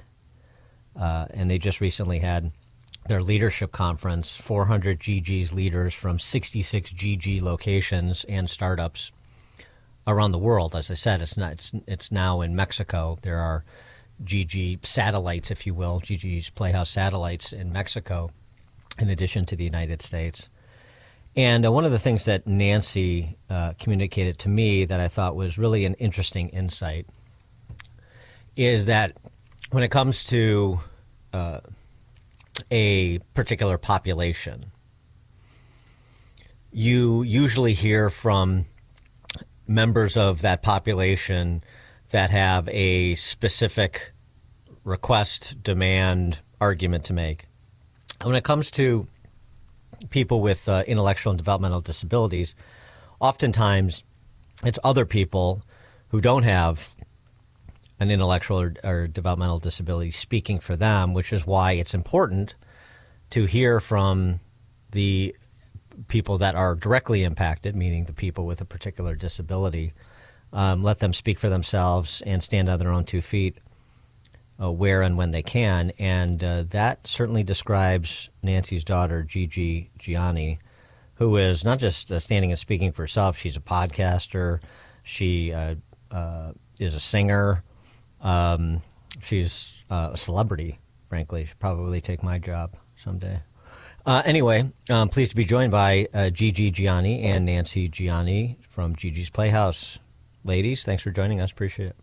Hey, brother. Thank you so much for having us. Hey, Dan. Hello, Gigi. How was Nashville? It was good. I killed it. You killed, of course. So tell us what you did in Nashville. I sang the national anthem. Yeah, sang the national anthem at the Lucky Classic, which was a celebrity softball game played by country music stars and MLB players and all-stars. They played each other. It was amazing, and she is right. She killed it. All right, who is your favorite country singer that you met, Gigi? Carrie Underwood. Carrie Underwood. Oh, wow. She wasn't there, but Kobe Calais was probably the one. Kobe. Yeah. Kobe. Oh, Kobe Calais. Oh, wow. Okay, great. So how did you get into singing? How did you discover you had a talent for singing? I've been singing for 4 years old. I had my singing coach. She had a singing coach, yes, and that helped her. And this is something that many people don't understand is individuals with Down syndrome have low muscle tone. So it makes doing everyday things that all of us, that comes naturally to most of us, they have to teach their bodies to do. So, and she's always loved the national anthem. She's always loved our troops. She's always wanted to fight for them. And when she was 4 years old, she memorized all the words to the national anthem. But then it took her another 10 years of practice, of speech therapy to get the articulation and the diction, to grow her core, to be strong enough to belt out a song like the national anthem. I mean, these are things, when a typical baby is born, they're teaching their bodies, they're checking things out. Our kids are teaching their bodies how to suck, swallow, and breathe at the same time. Then they have to teach their bodies the mechanics of walking, talking, singing. All these things that come naturally to us, they have to teach their bodies to do. So for her, when she sings that national anthem, I always want to tell people that because she believes in this song. She believes in our country, and she worked 10 years to really get that articulation and that diction and that strong core to be able to sing that song. And I'm just so beyond proud of her. She continues to hone her skills every single day. So, yes, it was such a blessing to see her out there again and see her celebrated. Well, and then how did the podcasting come about? I know, Gigi, you like to do podcasts, and so how did that come about, and how is that going? Good. I do it with my brother and my mom too. Yep. And I think that's the key is her brother Franco is 28 years old, right? And he actually designed the very first Gigi's Playhouse logo when he was 6 years old, when Gigi was born, and I said I wanted to do this thing. And when he designed that logo, he, at 6 years old, had the insight to just put part of the logo was a bunch of stick figure kids holding hands. So he really laid the foundation at 6 years old for the love and acceptance that Gigi's Playhouse is today, 22 years later. I mean, so watching those two do the podcast together, again, another gift from God, the next generation taking over, using their voice for change. And that's just so important in this world. Well, and I assume that doing the podcast, too, is just good practice for sort of along the same lines of singing and having to, the speech therapy for articulation and stuff, just being, it's like writing or anything else, just continuing to do this on a regular basis has to have, benefits. Yeah, allowing her to hone her skills, to be able to, use her voice. Like you said, people with disabilities are the largest marginalized group in the country and in the world, yet they have the smallest voices. And that's why we need to change this. That is why Born to Be Heard, was born. And Gigi, tell us what else you're up to too, because every time I've gone to the Playhouse, you're doing a multitude of things, or I'm hearing from your mom or from other board members that Gigi's doing this and Gigi's doing that. You're certainly more active than I am. I am doing a speaking tour. It's called Born to Be Heard, giving a voice to every life. And I know you have an event coming up in the Chicagoland area. So this is going to be a message of what? What are you going to tell people on your speaking tour? Well, she has a little excerpt from it, Dan. If you're okay, yeah. Oh, I would love that because I really feel like she can articulate. For her, it's easier to articulate that way than the random quick questions for her. So yeah, sure. Let's do it, Gigi. Want to do it? Sure. Okay. Good. I am a strong, independent woman with Down syndrome. I am not a problem, not someone to feel sorry for. But as a person with full life, big dreams, and so much love to give. But I know that not everyone sees me that way. There are people who believe that babies like me shouldn't be born. But Down syndrome, something is bad. something that needs to go away. They think my life is not as valuable as others. But I'm here today to tell you the truth. Right? My life does have value, and not just my life, our lives, including those disabilities, are important. I want to ask you a question. What kind of world do you want to live in? Do you want a world where people are only accepted if they're perfect? Or children with differences, where children with differences are given a chance? Or do you want a world that chooses love over fear, that sees good in every person and understands that every life has a purpose? I know what I want. I want a world that welcomes people like me.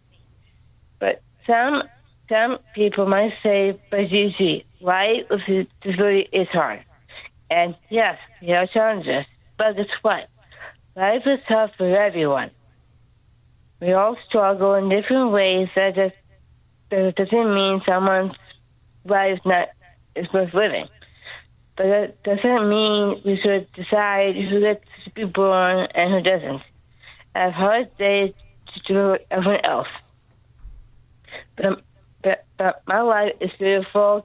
Doctors tell parents that a baby like me will suffer. That a baby like me will never have full life.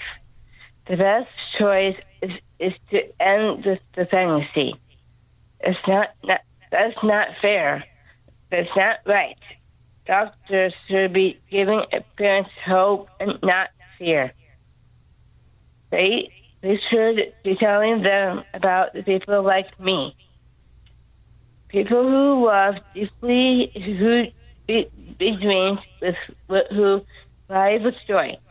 People who have so much to give if only given a chance. So I'm here today. I'm here to say, stop telling the world that people like me should not exist. Stop telling that children's lives. Stop telling parents that the children's life is not as valuable. Stop treating Down syndrome like mistakes. Because I am not a mistake. I'm a daughter.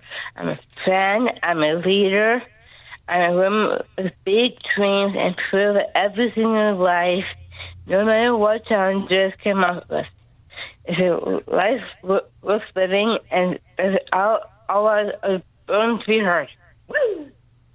So, very good. That was excellent, Gigi. That was excellent both in style and substance. So you're a good writer in addition to a good orator. Very good, Gigi. Well done. Thank you. And so Nancy, so this is, this is a good example of what you and what Gigi's Playhouse want to do for every person with Down syndrome the world over, and this is part of a program that Gigi's has launched. Absolutely. We want to give all of our ambassadors a voice and get them all out there speaking for themselves. And that's what Gigi is doing with this tour.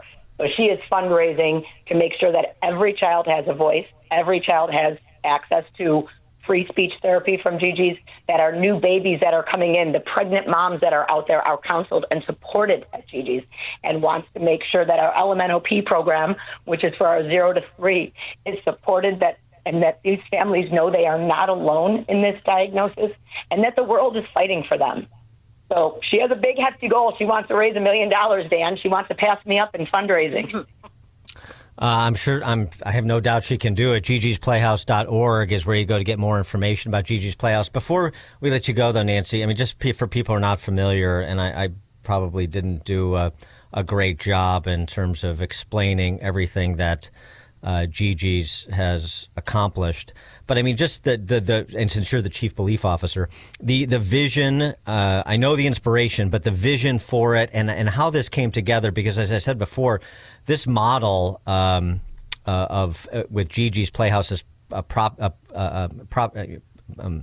popping up all over North America is really rather unique.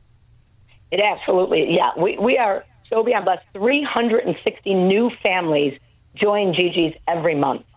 The demand is there. We're serving families now in 95 countries. And when you look at our virtual platform, so we are now, we have our 66 locations in startups that serve families directly one-on-one, but we also have our virtual Playhouse that serves over 12,000 families right there. So those are families in inner cities in the U.S., rural areas, and international. But, what they're also doing is combating loneliness. A lot of our adults, they don't have programming anymore. They're living longer than they ever have, which is new. So there's not funding out there. There's not programming out there, and they need something, and they deserve something, and they need to be lifted up.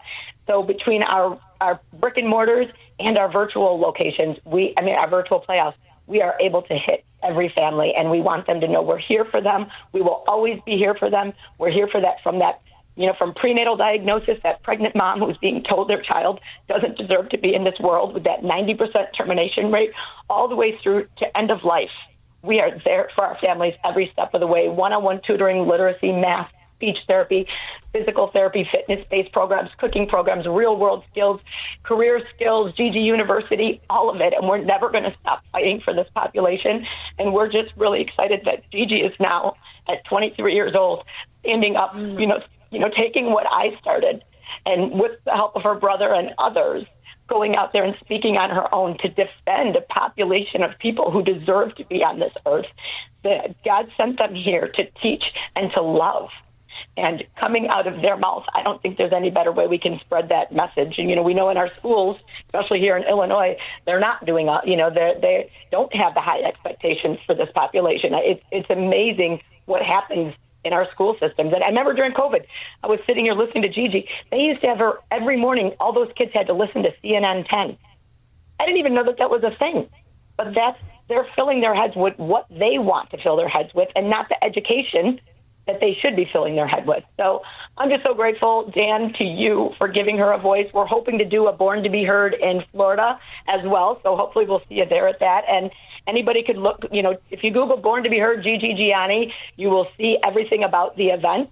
And it's this Sunday at Michigan Shores Club in Wilmette from 2 to 4. The event is free because it's being hosted by Chris and Sharon Murphy, who are just an amazing couple that want to give our kids a voice. So they're hosting this inaugural event for us, and we hope to be doing many more of them. Well, it's excellent, and Gigi, I can't think of a better spokesman for the cause than Gigi. And also, Gigi, I do have to say, I thank you for the chocolate chip cookies, something else she does. Thank you for the chocolate chip cookies. They were delicious. I appreciate it. I can't cook, so I need to be fed by somebody. And congratulations on the success of, your career, Gigi, and what you're doing in furtherance of Gigi's Playhouse. Nancy Gianni and Gigi Gianni. Gigi'sPlayhouse.org is the website for more information on the event that Nancy mentioned, as well as all that Gigi's Playhouse does really around the world, as you said. Thank you so much, ladies. Really appreciate your time. Thank you, Dan. I'm so happy to be on your show. Thank you for always being nice and helping my friends. I love you so much. I want to see you again in Florida. She'll bring you cookies, brother. Beautiful. Yeah, beautiful. Sold. Thank you guys so much. I appreciate that. Thank you, Gigi. It was very kind of you. And they joined us on the Turnkey.pro answer line. The more you listen, the more you'll know. This is Chicago's Morning Answer. Morning Answer on AM 560. The Answer. Does your old pillow have more lumps than Aunt Judy's holiday gravy? Well, this Black Friday, Hasseless Mattress has your back, along with your head and neck, too. Through December 2nd, purchase a new Sealy Posturepedic or Beautyrest mattress, and Hasseless will give you a free adjustable base and a pair of super supportive and incredibly comfortable pillows. Free next day delivery, too. Who knows? You may be one good pillow away from becoming a morning person. Open 9 to 9. Find an employee-free showroom near you at Hasseless.com. AM 560. The Answer.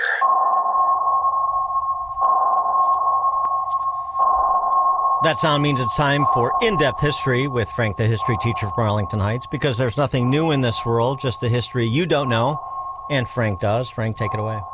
Good morning. Farley, Farley, Farley, Farley. Afar. So said the character Lucky Day, played by Steve Martin in the movie The Three Amigos, in order to summon the invisible swordsman. Now, recently, Ford's CEO Jim Farley said that his company couldn't find enough mechanics to fill close to 5,000 high-paying jobs. Farley complains that our country is not stressing trade school enough, and although he didn't quite state it, I wonder if he thinks that more H-1B1 visas for foreign workers could serve as a sort of invisible swordsman for his company's hiring woes. Now, an altogether different problem was faced by his namesake, but no relation, James Aloysius Farley, campaign manager and later postmaster general to FDR in 1938.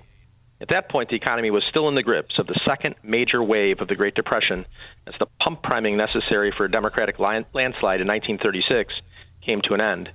So FDR advocated for more Keynesianism and expansion of government. This was resisted by the rump GOP, but the solid Southern Democratic wing of that party joined in with these Republicans to stymie much of the later New Deal agenda, especially after the court backing scheme had backfired. So FDR's response to this apostasy was a party purge in the midterms, and he targeted several leading Democratic senators for defeat, including Walter George and Millard Tydings. This didn't work, as they both held on, and the GOP gained 81 House seats and 8 Senate seats. But the Dems, you see, in 1938 had huge majorities to fall back on. Some people might have even called it a plethora. President Trump, not exactly a wordsmith, should cease his attacks on true conservatives on Marjorie Taylor Greene, Thomas Massey, and Rand Paul, and refocus on ending the H-1B visa scam instead. Besides, such internecine struggles will only hurt your own party, Mr. President. Oh, very interesting, Frank. Provocative, even. I like it. Yes, thank you. Can you name Steve Martin's character name in Three Amigos?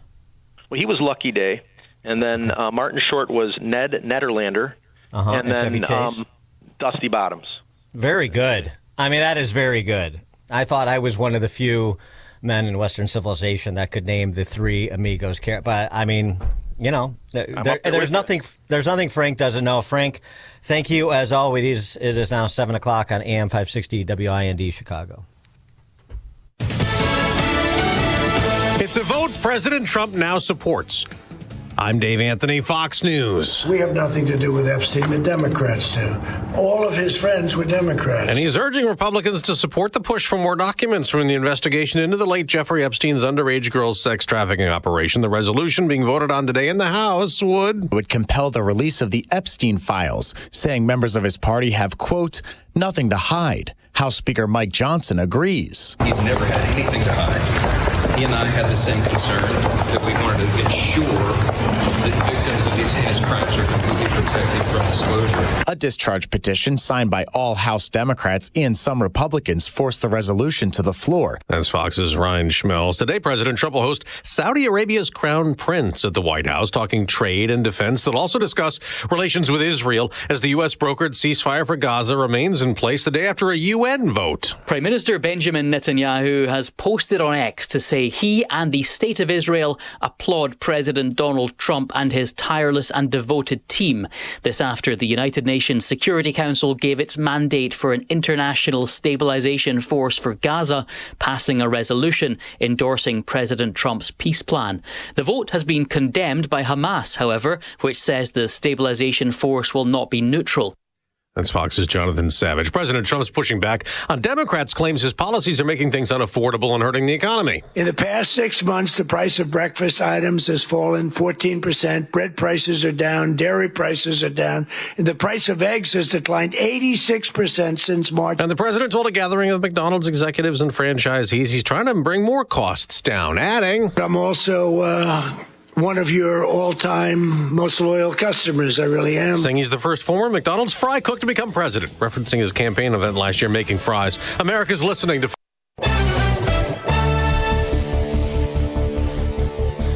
Good morning. It is 41 degrees here in Chicago on AM 560, The Answer. I'm Stace Keene in the AM 560 newsroom. The Chicago City Council Committee on Finance has rejected higher taxes that were proposed by Mayor Brandon Johnson. Jim Talamonte has the details. After the committee voted 25-10 against Johnson's revenue package Monday, the mayor refused to back down from his proposed corporate head tax. Johnson said the elevated number of downtown office vacancies is not a result of Chicago's high taxes. There is no no correlation between taxation and the success, if you will, of corporations. Reed Smith partner David Dorner said a head tax is not the way to bring people into Chicago. I think it's going to keep people out of the city when we want to bring them back in. And have people working here, coming downtown, visiting the downtown businesses. The mayor promised to veto any budget with a property tax increase. I'm Chip Talamonte. On November 13th, the government shutdown officially ended as President Trump signed a bill to conclude the longest federal government shutdown in U.S. history.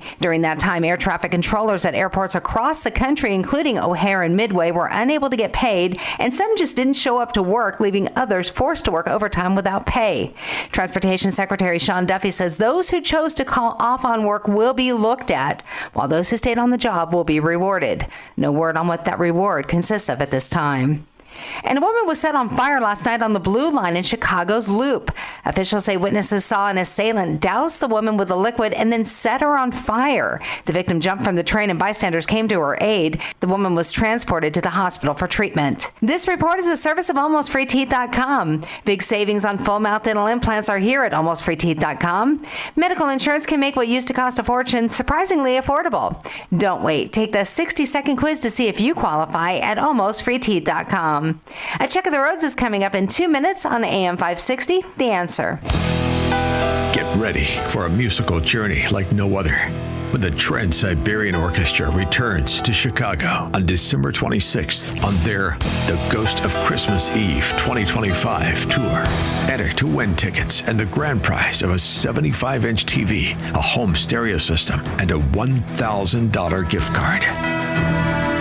Enter today at 560theanswer.com/TSO. Welcome to another edition of Tuesdays with Tim, where we talk all things retirement. I'm here with my friend Tim Stearns, a certified financial planner with TJ Stearns Financial Planning in Arlington Heights. Tim, what are the biggest expenses listeners will face in retirement? And please explain the process you take to address these expenses. Well, Dan, most people think it's healthcare, and it is one of them. But the number one expense in retirement is actually taxes, and that needs to be addressed. Most people have put their money year after year in their tax-deferred accounts like 401ks and IRAs, and they have basically deferred their taxes for a long time. But they've created a tax time bomb, and they don't know it. And that's why we offer the Tax Impact Report. Tim, so many of us lack a retirement tax plan. For your clients and customers, how do you help map out a tax plan in retirement? Well, we start with the Tax Impact Report. Most people know how much money they saved for retirement, but they have no idea how much they'll be paying in taxes throughout their retirement. We will run them a report that shows if they default to the IRS's plan, what they will pay in taxes, or they can get ahead of it and mitigate those taxes by being proactive in their tax planning rather than reactive. Tim, you advertise a complimentary risk assessment report of our listeners' portfolio. Explain what that is, what it reveals, and how AM 560 listeners can sign up for this report. Dan, we found that many of our listeners do not understand how much risk they have in their underlying portfolio. The strong stock market has made investors lackadaisical in their approach to risk in their hard-earned portfolios. We can ascertain how much risk is actually in their portfolio, and most importantly, show them tools that can help mitigate that risk. Thank you, Tim. If you're in your 50s or 60s, I want you to speak with my friend Tim Stearns. Tim will help you structure and optimize your savings to prepare for 20 to 30 years of enjoyable retirement. Call Tim today to schedule your free consultation and get your free risk report. That's 1-800-640-2256. Again, that's 800-640-2256. Tell him I sent you when you call 800-640-2256. So Pure Talk is offering unlimited talk, text, and data on a crazy fast 5G network for just $29.95 a month for life. Not your phone's life, your life. This top-tier plan is normally $65 a month, but if you switch today, you'll save over 50% every month for the rest of your life. You might say it's the deal of your lifetime. Just dial pound 250, say Mike Rowe. Offer expires 12/7. Some restrictions apply. Details at puretalk.com. An official message from Medicare. Couple more minutes and we'll start this month's book club. You know, I usually love a plot twist, but this year I'm comparing my options during Medicare open enrollment. You can't assume your current health or drug plan is the best one for you. And you gotta make sure your drugs are covered. That's important. So is saving money. Review all your options at Medicare.gov. Open enrollment ends December 7th. Paid for by the U.S. Department of Health and Human Services.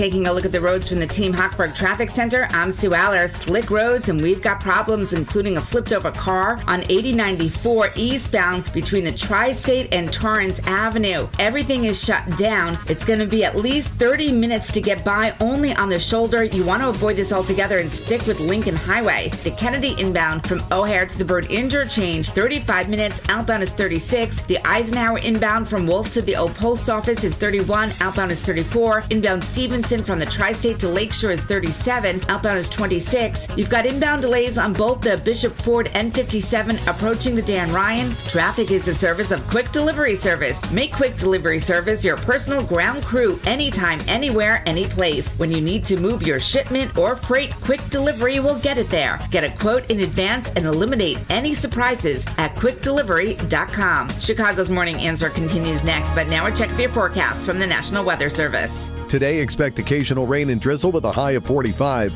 Tonight, low clouds will linger, bringing a low of 41. Tomorrow, we'll see continued low clouds with a high reaching 47. Thursday will bring a thick cloud cover with intermittent afternoon rain and a high temperature of 53. I'm meteorologist Jason Caterina on AM 560, The Answer. Get the latest weather, traffic, and news updates online at 560theanswer.com. Now, from the Signature Bank Studios, this is Chicago's Morning Answer with Dan Proft on AM 560. The Answer.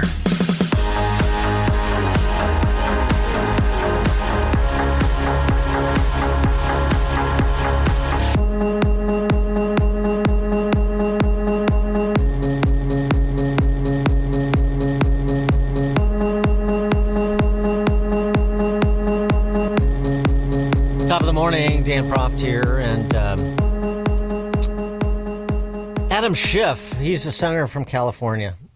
He was at this confab put on by the Texas Tribune. It's one of these quote-unquote ideas conferences that are usually pretty short in ideas and long on Pauls/celebrities of a particular political bent, like Russian collusion hoaxer Adam Schiff.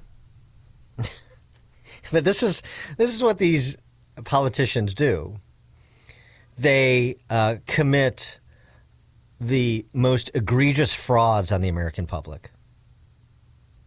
They say the most incendiary things about their political opponents, most uncharitable things, most untrue things.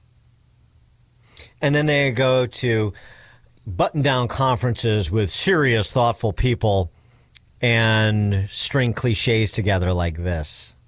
It's sickening. That attitude that if you can make a president or a party unsuccessful, no matter what damage it might do to the country, because it's good politics, we have to get past that ruinous idea. We have to figure out a way to stop viewing each other as our enemy.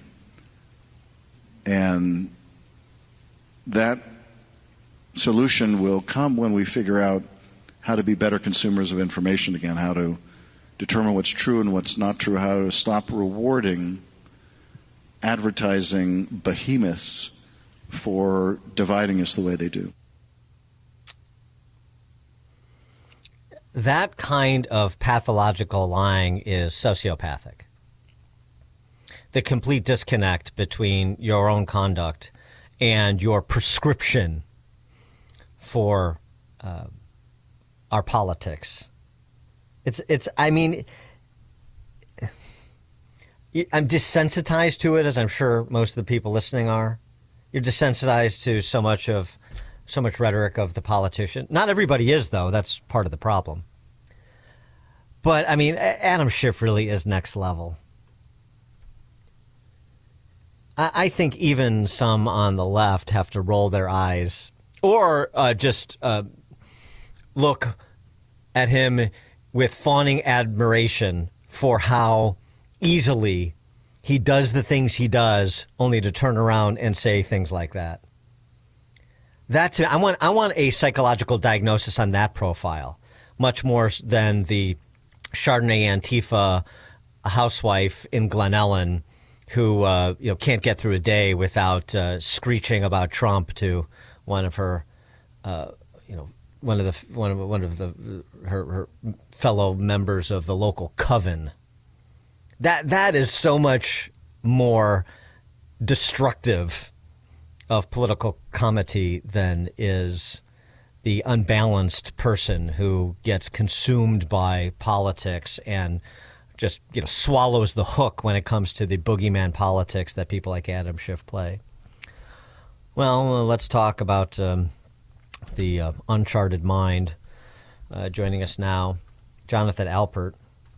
He is a psychotherapist practicing in New York and Washington, author of Therapy Nation, which is forthcoming next year. Jonathan, thanks for joining us. Appreciate it. Dan, thanks for having me. Lots to talk about today. Well, I mean, I know Trump derangement syndrome is not going to make the DSM because that's a political document too, but something that you referenced or termed in the Wall Street Journal piece you wrote, obsessive political preoccupation. That's basically the Trump derangement syndrome. It can ostensibly go in other directions. It can be fill-in-the-blank derangement syndrome. But that's really what this is, obsessive political preoccupation. Explain. Yeah, and that's exactly what it is. And I'm glad that you made the distinction that Trump derangement syndrome is not a actual disorder, and it's not in the DSM, and it probably never will be. And it did start out as a tongue-in-cheek expression. However, I do see a lot of symptoms in my practice and in patients as quite concerning. So we see the rage, the dread, intrusive thoughts, high anxiety, people's sleep is disturbed, the compulsive thinking, and this mirrors what we see in other disorders, OCD, anxiety, depression. So as a practicing clinician, I am greatly concerned about this. And the term that I would use is the one that you mentioned, obsessive political preoccupation. And whether it's Adam Schiff or suburban mom or housewife or they, them, or whatever the case may be in suburbia, there should be great concern. Right, because what Trump represents is a trigger for a larger mental imbalance they have. Yeah, and that's one of the things that I said in the Wall Street Journal piece, that it's not necessarily or specifically Trump, but he's more of the trigger or what he represents. And some of these people may very well have pre-existing conditions or they're more vulnerable to certain disorders, and then Trump is in fact the trigger. Yeah, and we see this already playing out with some of what's going on with Vance in anticipation that he will succeed Trump. So they'll move the sights to different targets as is needed. I think Trump is like a particularly provocative trigger or leads to an itchy trigger finger because of, he talks differently than most politicians. He is so brash, and sometimes his language is particularly coarse. And so there's no sort of soft pedaling, and I'm not saying there should be either, but there's no sort of soft pedaling his view. There's no sort of trying to be considerate or responsive to what somebody who disagrees with him has to say. So he is just so aggressive that I think a lot of people aren't used to that. They're, especially from Republicans, they're used to sort of people that are a little bit more mealy-mouthed. They're trying to dull the blade of the disagreement between the two, and Trump likes to actually sharpen the blade. You're exactly right. And one of the things that I've tried to do with my patients dating back to Trump's first term is to separate the policy from the personality. And you're right, he is brash and even obnoxious at times, but that doesn't mean his policy isn't sound in some instances. And that's what I would try to get people to understand, separate that brash personality from some of his policy. But they couldn't. They were so consumed by Trump, the man, that they just couldn't see the policy or see some of what was actually working.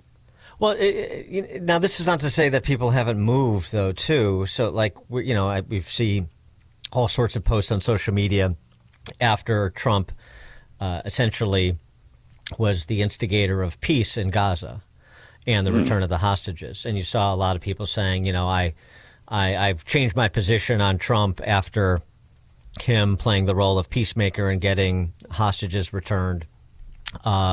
People that obviously are particularly motivated by an affiliation or support for the state of Israel. Fine. So you see that happen. You've seen that happen too, obviously with wide swaths, not majorities, but still big numbers of black and Latino voters that didn't vote for Trump in 16 or 20, but did in 2024. And some of it was because of the criminal justice reform measures. Some of it may have been because of the historic investments he made in historically black colleges and universities, and so on and so forth. I mean, there's all kinds of reasons. So people move around, but there is this cadre of people, and I assume you've come into contact with them, you're sort of describing them in your practice, which, I mean, really, there's no point in speaking with them.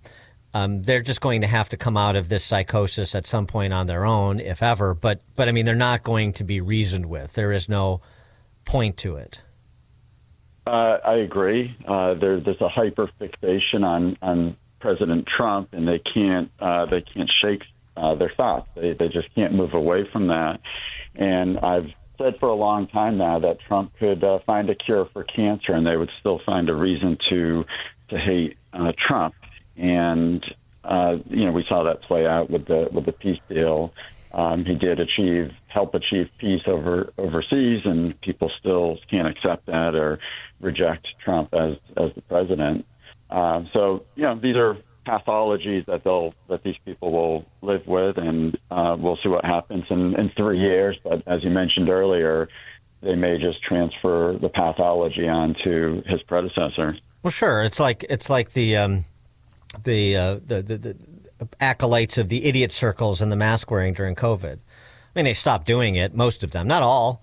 Most of them stopped doing it, but they didn't suggest that they had done anything wrong. They thought that everything that Tony Fauci said was proper and correct, and that people who didn't get vaxxed are bad people, and so on. So they didn't change any of their positions. They just moved on to a new target, whether it's Jews or climate apocalypse or Trump or all of the above. They just move on to something else to direct their where they can direct their obsession. Yeah, there's a new object of the pathology, and that's part of what makes this a culture-bound syndrome, and it's made worse. It's reinforced by social media, by partisan news, and even by some therapists who are creating this echo chamber and validating the patient's misinformation or false beliefs. If a patient comes in and tells me that they think that Trump is Hitler or a Nazi, or he's rounding up the gays and shipping them off to a faraway land, I'll challenge the person. I won't necessarily slam their thoughts, but I'll challenge them and ask how they derived at this, and gently try to pull them away from the belief system, the false belief system. Sometimes I'm successful, other times it is a lost cause. I mean, is part of this like again? Let's talk about the people that are reachable. We all, I think, have some experience with the people that are clearly unreachable. Many within our own families. The people that are reachable. How do you get to them? Is it like what you're really? I'm just suggesting this as an armchair psychotherapist. So what you really want is validation for your views.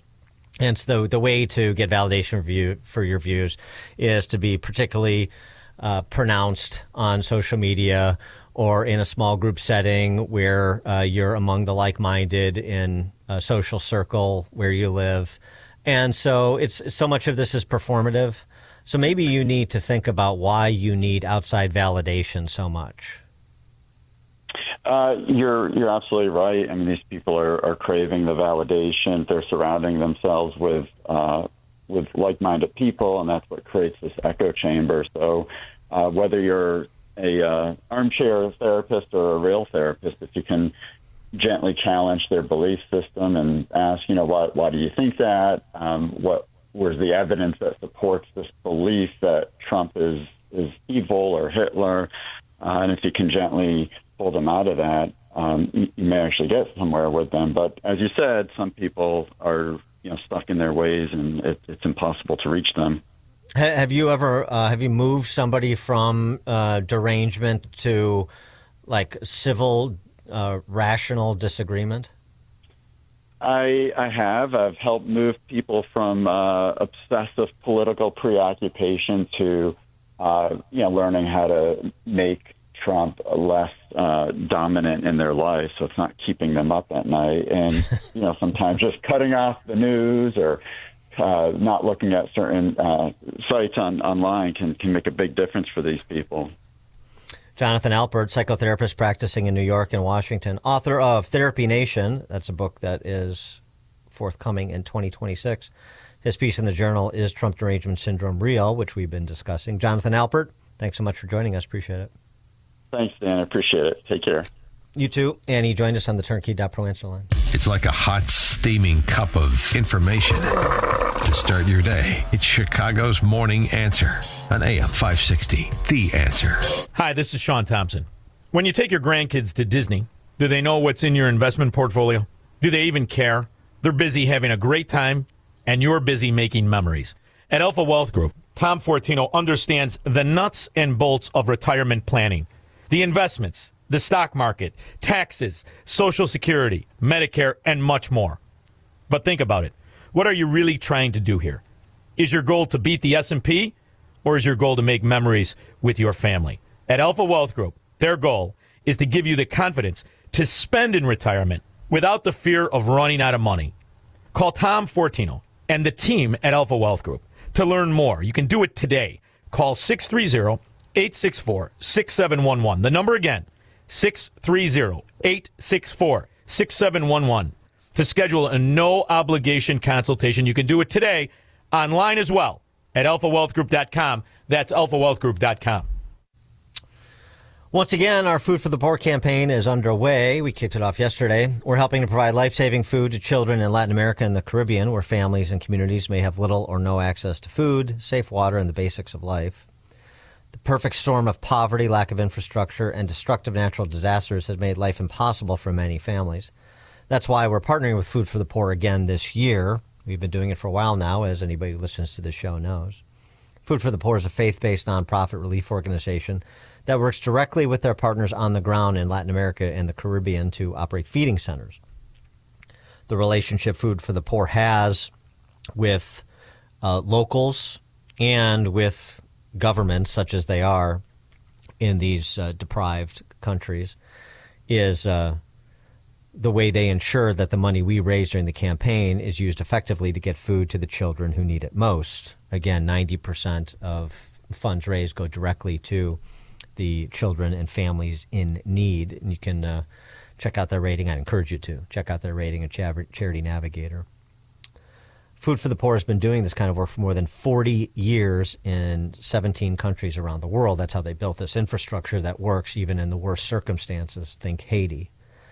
They fed millions of people and provided more than $15 billion in aid.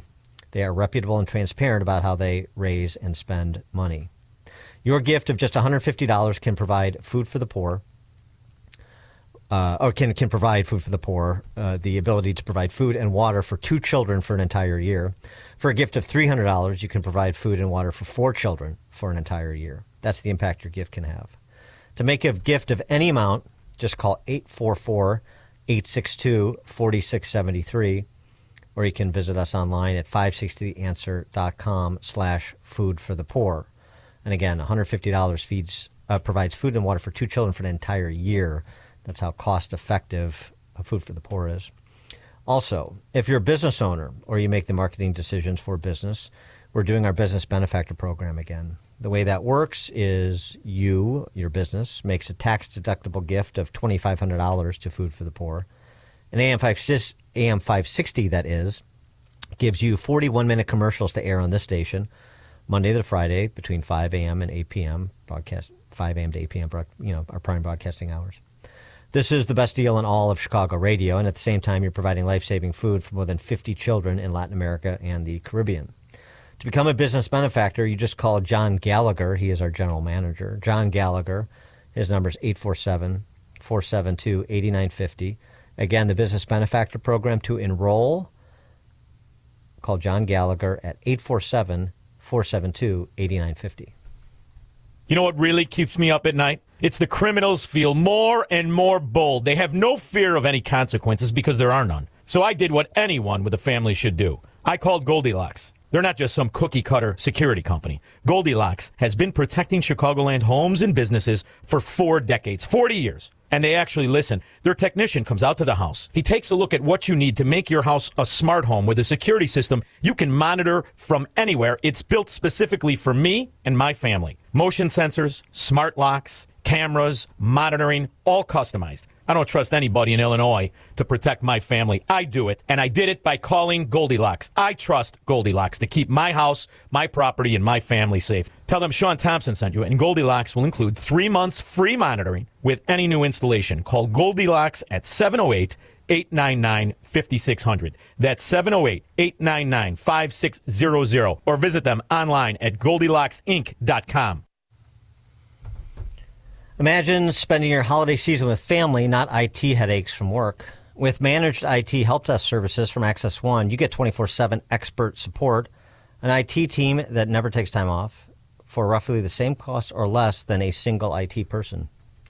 Access One's IT help desk is a local center in Chicago, ready to help 365 days a year, so you have less IT downtime and no IT staffing issues. You deserve to enjoy your holiday season with family, eating home-cooked meals, and not getting interrupted with IT issues. Access One can give you peace of mind during the holidays and beyond. It's a gift to yourself and your company.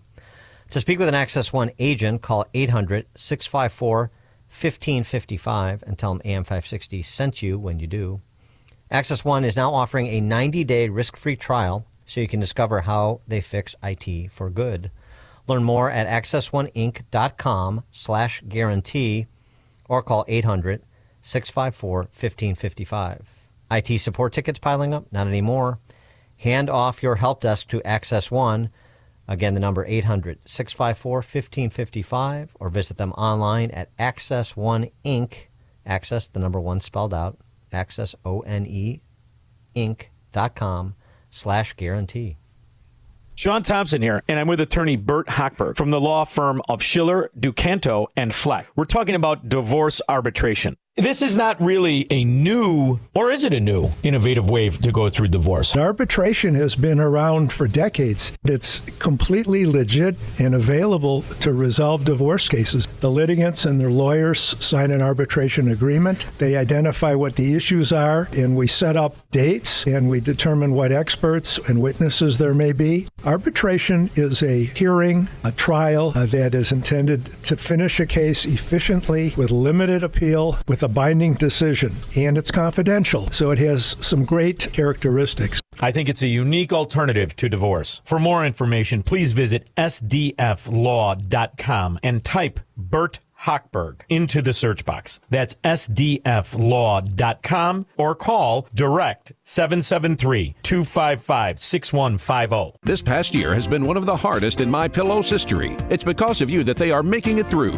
They want to thank you for your continued support by extending their wholesale prices on classic MyPillows. Get standard classic MyPillows for only $14.98. It gets even better. Upgrade to a queen size MyPillow for just $18.98. King size only $1 more, or multi-use pillows for only $9.98. Get body pillows for $29.98 with a free pillowcase. So go to mypillow.com or call 800-489-0201 and use promo code LIBERTY to take advantage of these wholesale prices, including the standard size MyPillow, originally $49.98, now only $14.98. Queens $18.98, Kings only $1 more. That's 800-489-0201 and use promo code LIBERTY. Order $100 or more and your order ships absolutely free. We know MyPillow products come with a 10-year warranty, but MyPillow has just announced that they are extending their 60-day money-back guarantee. That's right. Orders placed between now and December 25th will have their 60-day money-back guarantee extended through March 1st, 2026. This is an important notice to all U.S. taxpayers. The IRS is giving away billions of dollars in tax savings through a federal program called the Fresh Start Initiative to aid delinquent taxpayers. This initiative was established for anyone facing financial hardship and unable to pay their back taxes. Qualifying and enrolling in this program will stop all collections, settle your delinquent tax problem, and even reduce what you owe by thousands of dollars. Call the hotline at People's Tax Relief to see if you qualify and get this free information by dialing 800-458-9469. If you have unfiled tax returns or cannot afford to pay your personal or business back taxes, you can now get the help you need. One simple phone call can resolve your tax problem and save you thousands of dollars. To see if you qualify and to get this important free information, call 800-458-9469. 800-458-9469. 800-458-9469.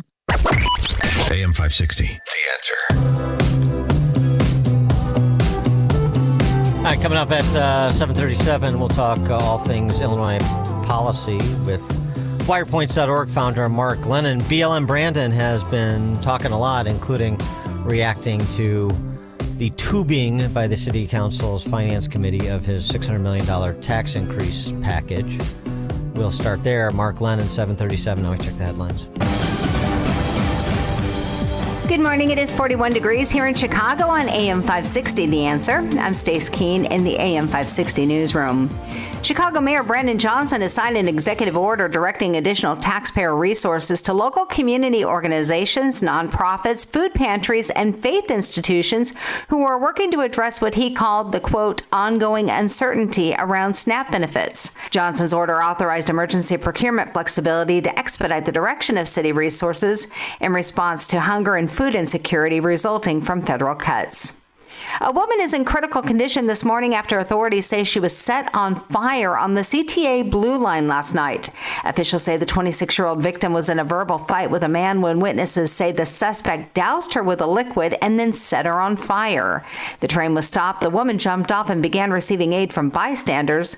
The suspect fled the scene. This report is a service of AlmostFreeTeeth.com. Big savings on full mouth dental implants are here at AlmostFreeTeeth.com. Medical insurance can make what used to cost a fortune surprisingly affordable. Don't wait. Take the 60-second quiz to see if you qualify at AlmostFreeTeeth.com. A check of the roads is coming up in 2 minutes on AM 560, The Answer. Larry Elder explains the real Obamacare. We were told over and over and over again that Obamacare was going to bend the cost curve down. And people are paying more for their premiums. Co-pays are higher. Deductibles are higher. Cost is higher. For people that get coverage through their employer, it's higher. Individual, it's higher. It's made things worse. The Larry Elder Show. Weeknights at 8, right before Sean Hannity at 10 on AM 560. The Answer. It's Reveille. Last week, Chicago City Treasurer Melissa Conyers-Ervin said she would not be investing any of the nearly $10 billion she oversees into U.S. Treasuries. She told the city council that this was her way of getting back at Trump and that there would be no effect on taxpayers. She's wrong on both accounts. First, Trump could care less if debt-ridden, bankrupt Chicago buys U.S. bonds, as there are plenty of others who will purchase them since they give a decent return for being both secure and liquid. Second, last year, U.S. Treasuries yielded a return of 4.1%, while her investment strategy led to only an overall return of 3.6%. The Wall Street Journal said she won the contest between Dumb and Dumber. The Chicago Tribune editorial board called her out for her political stunt.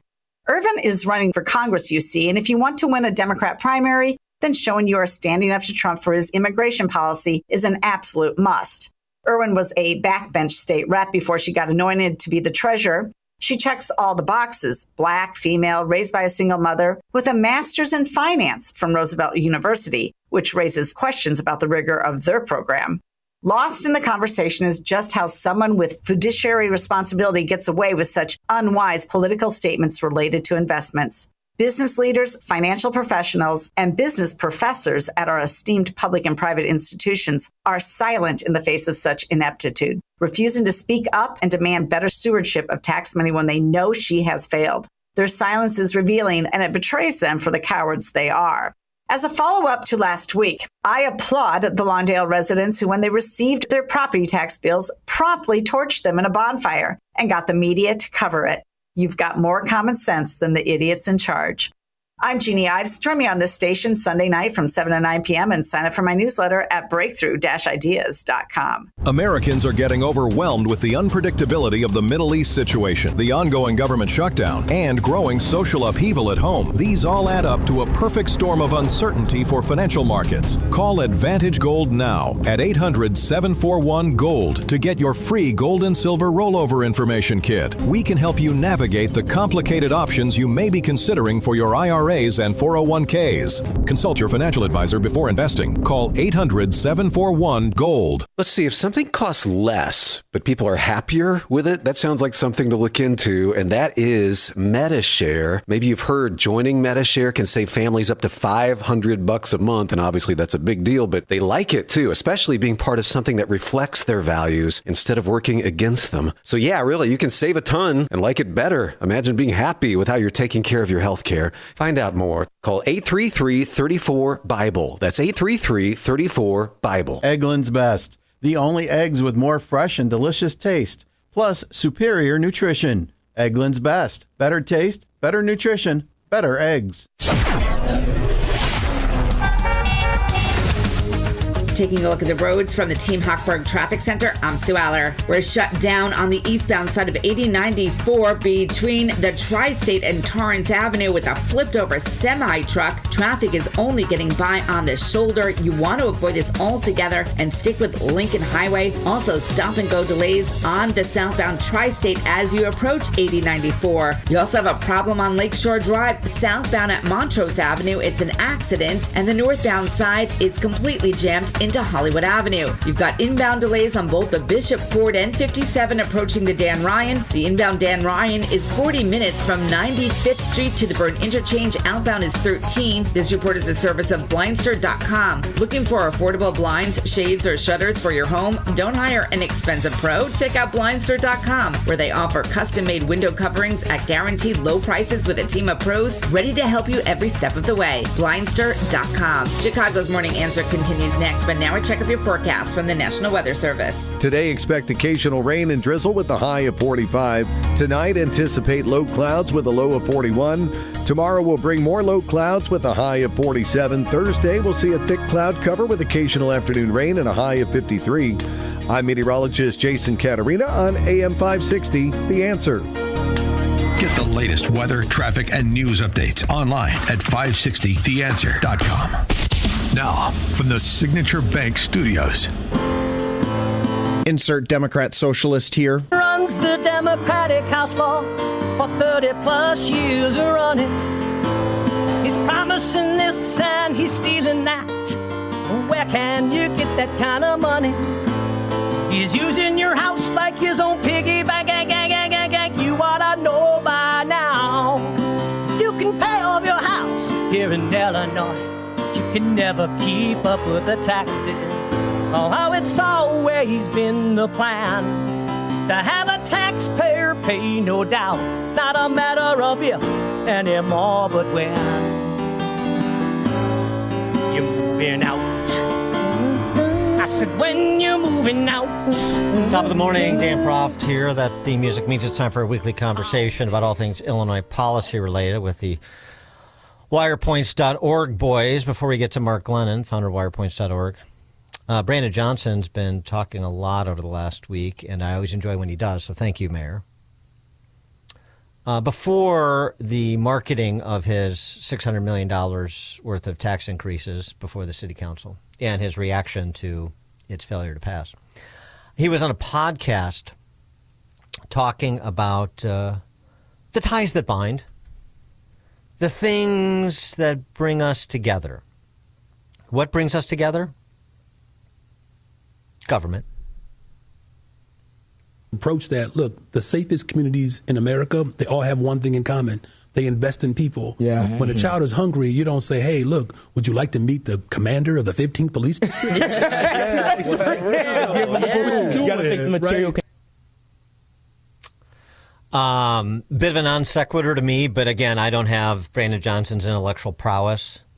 The safest communities in the country are the ones with big government. Basically what he's saying. Really?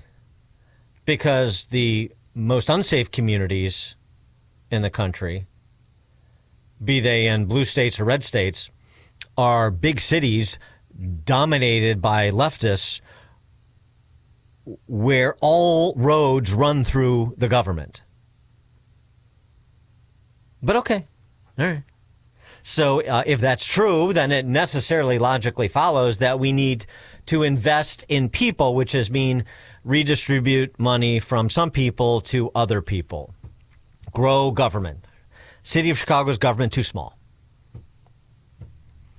That's how he marketed his tax increases when he was out in the community. All of you who are committed to this core message of protecting Chicago and protecting working people, that's what ultimately this budget is about. In this budget, those who have made an absolute killing off the backs of working people, the ultra-rich, these big corporations, will finally pay their fair share in taxes to help protect our democracy. Okay, a little bit more. All right. Not rousing, Rather though. than taxing working Chicagoans, we are proposing progressive revenue streams with nominal taxes and fees in this budget that will impact our city's largest businesses who can readily afford to pay them. Our struggles are interconnected. Our city's destiny is intertwined. What happens in my home neighborhood on the west side of Chicago, the Austin community, it affects the Gold Coast. What happens in Inglewood, it certainly impacts River North. And during this budget cycle, we have made it absolutely clear. The city council has two options, you all. They can tax the rich, or they can decimate services and tax working class people. Well, my administration has made it very clear. This budget is going to protect the working people of this city, black, brown, white, Asian, from the north side to the southeast side of Chicago. Right. Yeah. Yes. Yeah. Right after we increased property taxes by 80% on Inglewood residents, 100% on North Lawndale residents, and 130% on West Garfield Park residents. Are those neighborhoods where they're working people? BLM, BJ? You want to phone a friend, JB? So that was his marketing. And that wasn't even persuasive enough for the leftists in the city council. It went down like 25-10.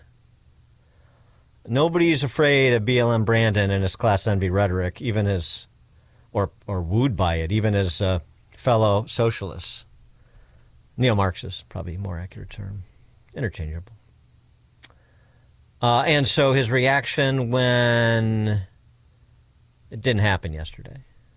What's going to happen if businesses do get hurt more and maybe they shift employees outside of town? People aren't coming downtown. Property values go down. Doesn't that hurt homeowners in Englewood and in Austin even further, as the Pappas's report seemed to indicate?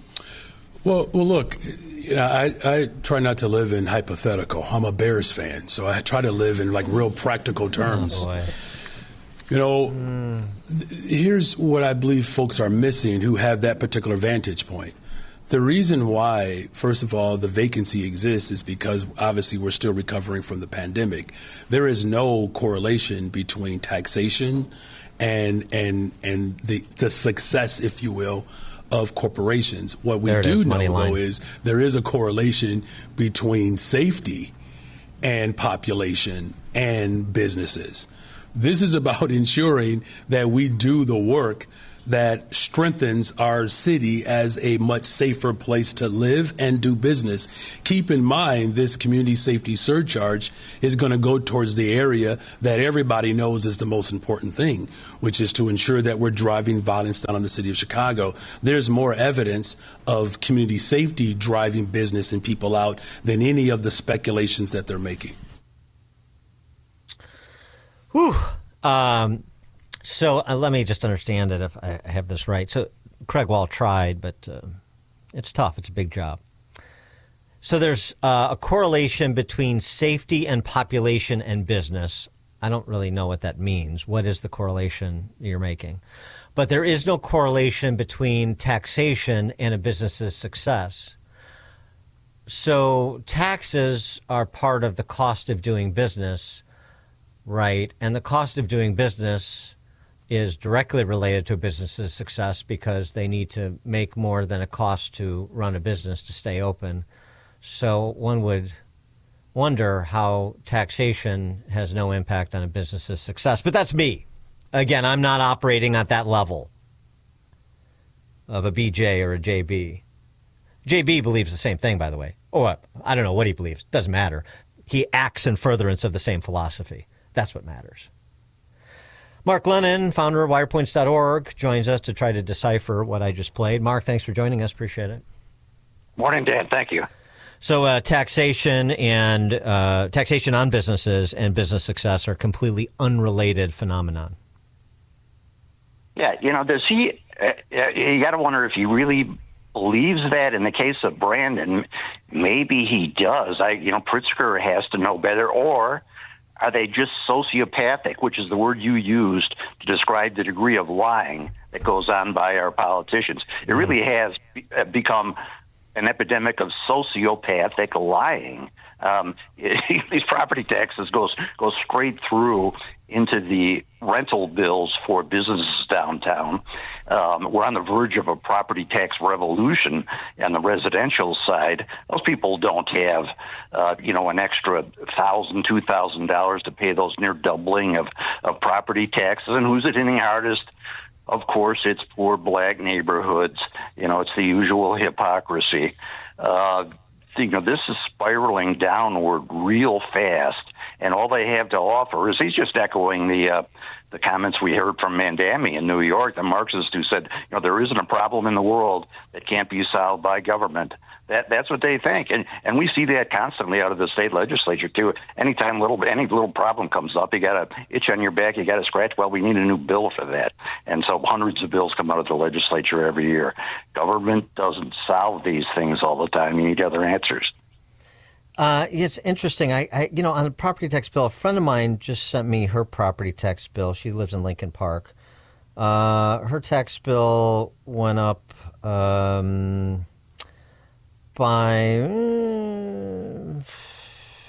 maybe 30%, a little bit less than North Lawndale and West Garfield Park and Inglewood. And this is Lincoln Park. But something's interesting, too, that here, because, he talks about safety, and everybody talks about safety because they're so focused on safety. Everything's safety, safety, safety, and yet they can't seem to get a handle on providing safety. So, of course, the nearly half the bill is Board of Education, just breaking down the property tax bill. And the next biggest number is for the city of Chicago, and that's about 65% of the bill. The only line item where there was a decrease from the last assessment was for the County of Cook Public Safety. Every other taxing body increased taxes to varying degrees, but County of Cook Public Safety saw a decline in its, taxable income, at least from this Lincoln Park resident. That's interesting to me. Yeah, she might actually be kind of lucky with a 30% increase. Think about this. Yes. Since 2019, the Chicago budget has increased 78%. 78%.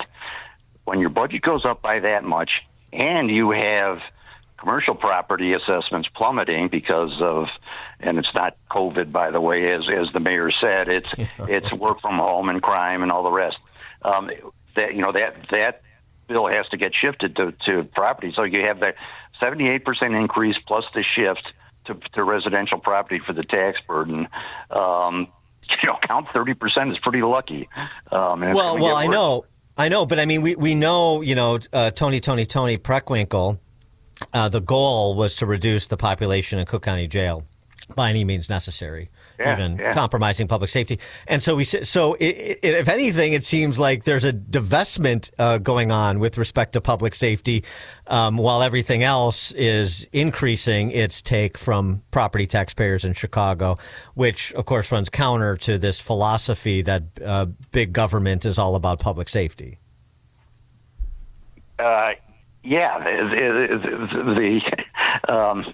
You just need a radical shift in the way people think and some truth telling. We hopefully will get a mayoral candidate that's going to call things out. Our Cook County Treasurer is thinking of running now. She's a straight shooter on these things, at least Marie Pappas. I've talked to her in the past for articles on Wire Points. She does not hold back. And if she takes that attitude to her run for mayor, we may finally have some light shown on this. Well, I mean, I played this clip earlier in the program, but get your reaction to him. Richard Townsell is a North Lawndale resident, and he's also the executive director of the Lawndale Christian Development Corporation. And he had this to say about his 75% increase in his property tax. My property taxes went up 75.86%. And so Richard Townsell of North Lawndale has a friend who saw his jump 237%. My wife and I, we had a budget meeting last week as we were looking at this. Does that mean maybe we don't take the vacation we thought we were going to take? Thank you all for coming. A frustration that this weekend led to this bill burning, led by the Lawndale Christian Development Corporation, which he is executive director. It was a Boston Tea Party kind of moment, where it's like taxation without representation. What do we do about this? Not just whine about it. I think it's incumbent upon us as citizens to give our elected officials what we want. We should be pressing them around the bills that we want to see, not waiting for them to come up with a solution. I think government needs to learn how to live in their means, because guess what? You and I don't get a 100% increase on our pay. I can't distinguish between Richard Townsell and Mark Glennon. You guys are saying the same things. Isn't that fun? That's actually the development that we've been waiting for, not Mark Glennon. Yes, exactly. But that's good news. And then, by the way, this is statewide too. These property tax increases may be largest in Chicago, but they're crying downstate too, as they should be. And people just don't have an extra $1,000 or $2,000 a year, for a property tax increase. They're already overpaying. And Illinois statewide still has the highest residential property taxes in the country. It's got to be fixed. Well, that's the thing. And Townsell clearly knows something else too, which is that, as we've talked about ad nauseum, that it's not only what I got to pay out of pocket, the 75% increase year over year, it's also what I know it's doing to my home value and what I know how it's diluting my home equity. And I'm, I bought a house. I want a return on this big investment that I made. And I know that these sorts of property tax bills make that impossible. Putting it in those terms, a property tax is really a seizure of wealth. And it's people complain about the poor not having any means to build generational wealth. One of their few ways traditionally has been their home value. That's what government's going after. They're stealing it. They're taking it. It's a seizure of wealth. That's exactly what it is, a slow motion seizure of wealth. That's a good way to put it. Mark Glennon is the founder of WirePoints, wirepoints.org, all things Illinois policy related. Thanks, Mark. You bet, Dan. Thank you. And he joined us on the Turnkey.pro answer line. There's only one radio show in Chicago talking about today's biggest stories and telling you what they really mean. That show is this one, Chicago's Morning Answer on AM 560, The Answer. Welcome to another edition of Tuesdays with Tim, where we talk all things retirement. I'm here with my friend Tim Stearns, a certified financial planner with TJ Stearns Financial Planning in Arlington Heights. Tim, what are the biggest expenses listeners will face in retirement? And please explain the process you take to address these expenses. Well, Dan, most people think it's healthcare, and it is one of them. But the number one expense in retirement is actually taxes, and that needs to be addressed. Most people have put their money year after year in their tax-deferred accounts like 401ks and IRAs, and they have basically deferred their taxes for a long time. But they've created a tax time bomb, and they don't know it. And that's why we offer the Tax Impact Report. Tim, so many of us lack a retirement tax plan. For your clients and customers, how do you help map out a tax plan in retirement? Well, we start with a Tax Impact Report. Most people know how much money they saved for retirement, but they have no idea how much they'll be paying in taxes throughout their retirement. We will run them a report that shows if they default to the IRS's plan, what they will pay in taxes, or they can get ahead of it and mitigate those taxes by being proactive in their tax planning rather than reactive. Tim, you advertise a complimentary risk assessment report of our listeners' portfolio. Explain what that is, what it reveals, and how AM 560 listeners can sign up for this report. Dan, we found that many of our listeners do not understand how much risk they have in their underlying portfolio. The strong stock market has made investors lackadaisical in their approach to risk in their hard-earned portfolios. We can ascertain how much risk is actually in their portfolio, and most importantly, show them tools that can help mitigate that risk. Thank you, Tim. If you're in your 50s or 60s, I want you to speak with my friend Tim Stearns. Tim will help you structure and optimize your savings to prepare for 20 to 30 years of enjoyable retirement. Call Tim today to schedule your free consultation and get your free risk report. That's 1-800-640-2256. Again, that's 800-640-2256. Tell them I sent you when you call 800-640-2256. Signature Bank is Chicago's fastest growing independently owned business bank. It's a bank that cares about your business and is invested in your success. I'm Dan Proft, and I know this because Signature Bank is my business bank. Hi, I'm Chris Johnson, CEO of Classic Cinemas and proud customer of Signature Bank. We are a local family-owned business that is known for free refills on all sizes of popcorn, soft drinks, and ices. With over 9,000 heated recliners in 16 locations, we marry the traditions of the past with today's state-of-the-art technology. Throw in a 30-minute guarantee and an after-movie mint, and you have the perfect night out. As we strive to make every guest our priority, Signature Bank does the same with their customers. The team at Signature Bank is interested in taking my company forward. They have all the resources and solutions of the big banks, but they customize their offerings to meet my business needs. The customer always comes first with Signature Bank. Signature Bank helps local businesses succeed. Let Signature Bank turn your business vision into reality. Visit signaturebank.bank. Member FDIC, Equal Housing Lender. Honey, what's for dinner? Honestly, nothing. Nothing? Why not? Because every time I need a pan, I have to unload half the kitchen first. It's like Jenga, but with casserole dishes. Exactly. And I always lose. At Forever Remodeling, we create kitchens that fit your life, not the other way around. From smart storage to stunning finishes, start cooking in a kitchen built just for you. Visit foreverremodeling.com. That's the number 4, everremodeling.com. At AlmostFreeTeeth.com, they're dedicated to making smiles great again. If you have medical PPO insurance, find out how you could save 90% off on average to get a beautiful dental implant-supported smile. Check if you qualify right now at AlmostFreeTeeth.com. AM 560, The Answer. Coming up at 8:08, Frank from Arlington Heights beat me to it with his very good in-depth history earlier in the show. But I want to talk about what Ford CEO Jim Farley had to say about the 5,000 mechanics that he can't find. So we'll do that and take your calls, 312-642-5600, turnkey.pro answer line. At 8:08, it is now 8 o'clock on AM 560 WIND Chicago. Power to the people. I'm Dave Anthony, Fox News. President Trump just wrote that on Truth Social, calling on Congress to reform health care by allowing subsidies to go directly to Americans, not insurance companies who he wrote have ripped off America long enough. As Democrats keep pushing for an extension of Obamacare tax credits set to expire at year's end, driving up the cost of coverage for millions of people. As Democrats blame the president for making things unaffordable. He says, though, his policies keep bringing prices down. My pledge to every family and every small business is that I will not rest until you are richer, stronger, more successful, happier, till you've gotten a piece of the American dream. Addressing a McDonald's conference of restaurant executives and franchisees last night, he called himself the very first former McDonald's fry cook ever to become president of the United States. Referencing his campaign event last year, making and serving French fries. We got our first new batch of economic data now that the government's back open. First-time unemployment claims for the week ending October 18th rose to 232,000.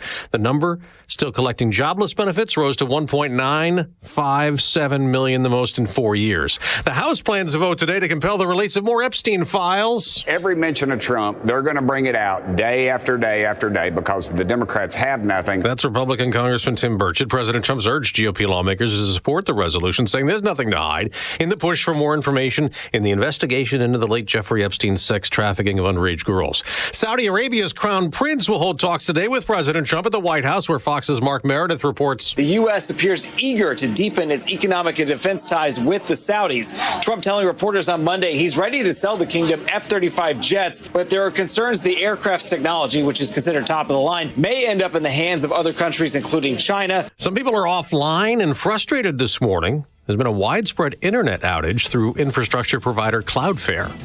America's listening to Fox News. Good morning. It is 41 degrees here in Chicago on AM 560, The Answer. I'm Stace Keene in the AM 560 newsroom. Homeowners here in Chicago are expressing frustration with property tax hikes. Fox Business' Kelly Saberi explains. Residents of Cook County received their property tax assessments this past week. Many jaw-dropped at the assessed value changes, with some residents seeing 15 to 151% increases.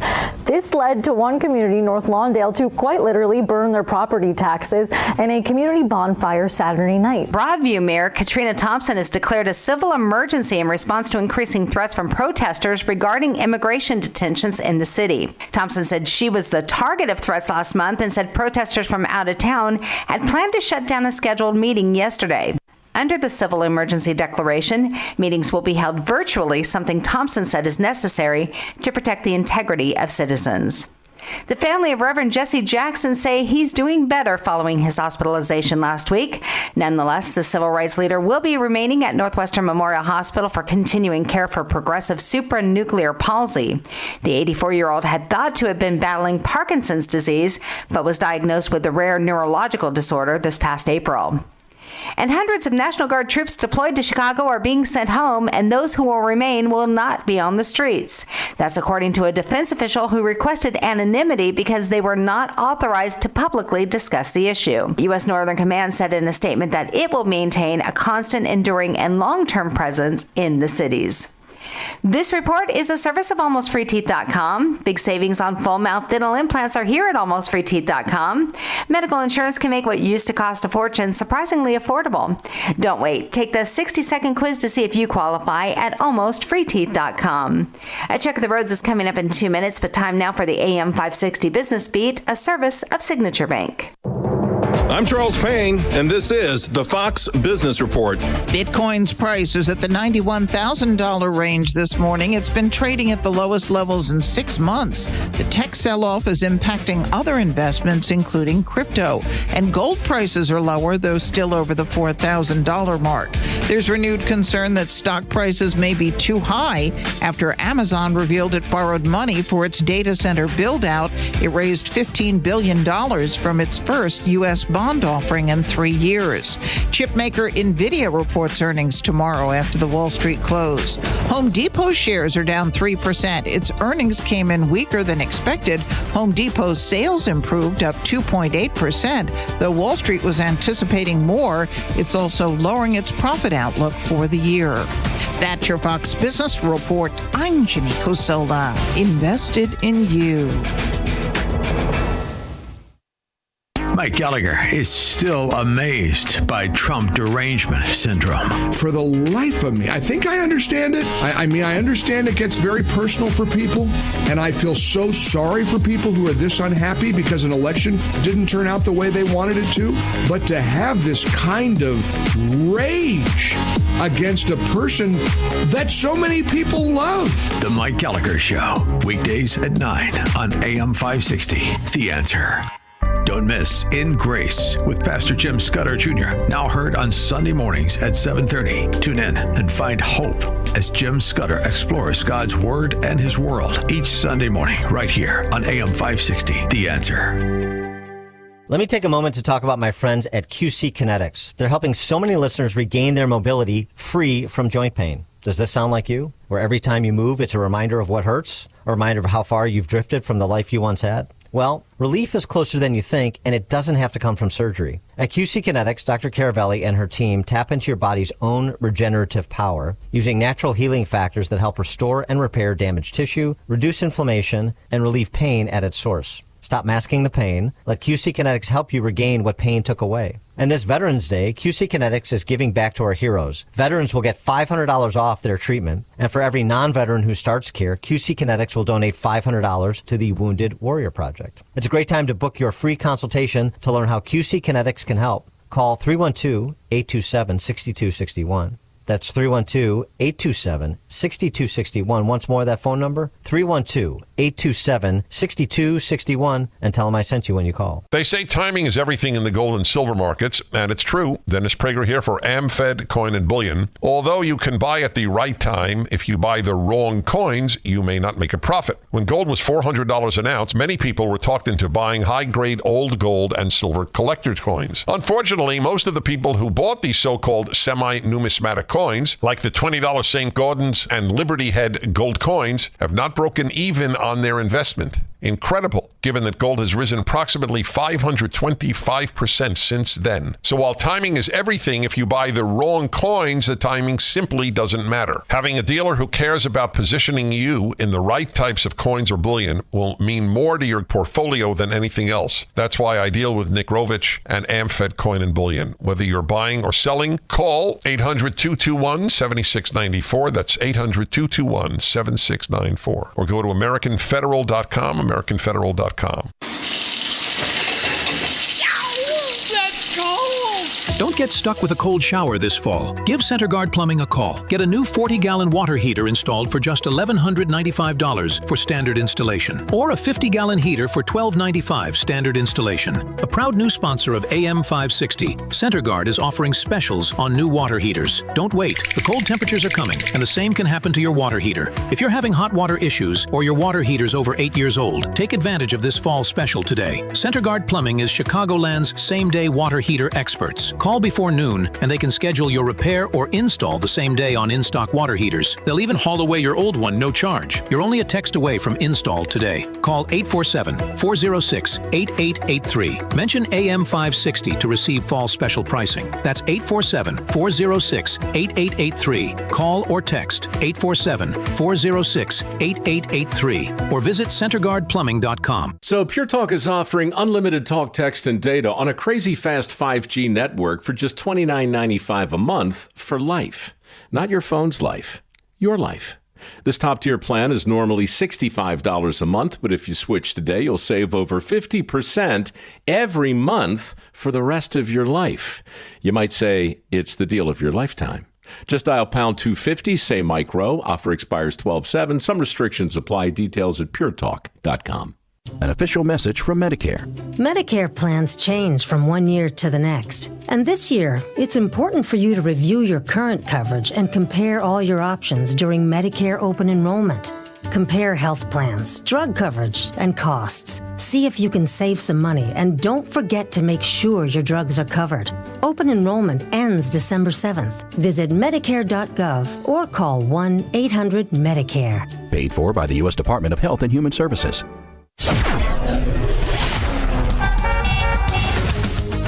Taking a look at the roads from the Team Hochberg Traffic Center, I'm Sue Aller. Completely jammed on the Dan Ryan in the local lanes inbound between Chicago Skyway and Roosevelt Road with an accident taking down 3 left lanes. You can go with the express lanes, but they are slow inbound between Garfield Boulevard and the Stevenson. So the inbound Dan Ryan from 95th to the Byrne Interchange is 101 minutes. Outbound is 14. Inbound Stevenson from the Tri-State to Lakeshore is 53 minutes. Outbound is 54. Stop and go southbound on Lakeshore Drive at Montrose Avenue with a collision. Northbound is jammed into Hollywood Avenue. 2 right lanes are blocked. Eastbound on 8094 at Torrance Avenue with a flipped over semi-truck. This report is the service of Straight Talk Wireless. Don't let data limits hold you back from being the gift master in the family group chat. Switch to Straight Talk Wireless and get real unlimited data on Verizon's 5G network. Straight Talk available at straighttalk.com and Walmart. Chicago's Morning Answer continues next, but now we're check of your forecast from the National Weather Service. Today, expect occasional rain and drizzle with a high of 45. Tonight, low clouds will linger, bringing a low of 41.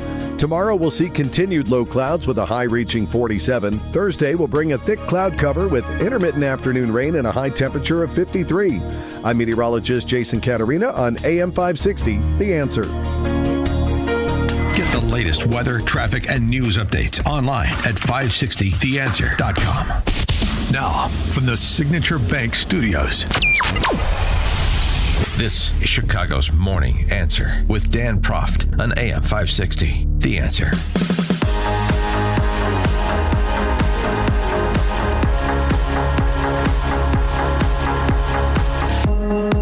Top of the morning, Dan Proft here. The Federal Reserve Bank of Atlanta has revised its estimate for GDP growth up, anticipating third quarter GDP growth of 4.1%. 4% is good, which follows a second quarter in which the U.S. economy grew by 3.8%, which is a rebound from the hangover of the Biden administration, Q1, where the economy shrank by 0.6%, in addition to the confusion that was sowed by the rollout of Trump's tariffs. But anyway, the economy is growing. As James Freeman over at the Wall Street Journal opines, this is a great way to kill inflation, growth, if the Federal Reserve can resist the urge to loosen monetary policy again. Letting Americans produce more goods while not letting Washington produce more money is the path to affordability. And if the president continues to resolve his trade disputes in ways that lessen his tariffs, his regulatory and income tax reforms will take care of the rest, and Americans can enjoy an era of prosperity. Yeah, that's a fair summation. And hopefully that comes to pass. But there's something embedded in what he said that is still somewhat in doubt. Letting Americans produce more goods while not letting Americans produce more money, path to affordability. Letting Americans produce more goods. The problem is, what if we lack the labor force to produce more goods? And this was an issue raised by Ford Motor CEO Jim Farley on a podcast recently. He said Ford has 5,000 mechanic jobs that pay $120,000 a year that they can't fill. He said, I'm quoting him, "We are in trouble in our country. We're not talking about this enough. We have over 1 million openings in critical jobs, emergency services, trucking, factory workers, plumbers, electricians, and tradesmen. A bay with a lift and tools and no one to work it. Are you kidding me? Nope. We do not have trade schools." Of course, he's right. A few high schools teach trades and, community colleges, and frankly, a lot of particularly state universities spend at least the first year of university providing remedial education to high school graduates. Things they should have mastered in high school but didn't and got passed on. Some data from the Wall Street Journal in response to Farley's observation.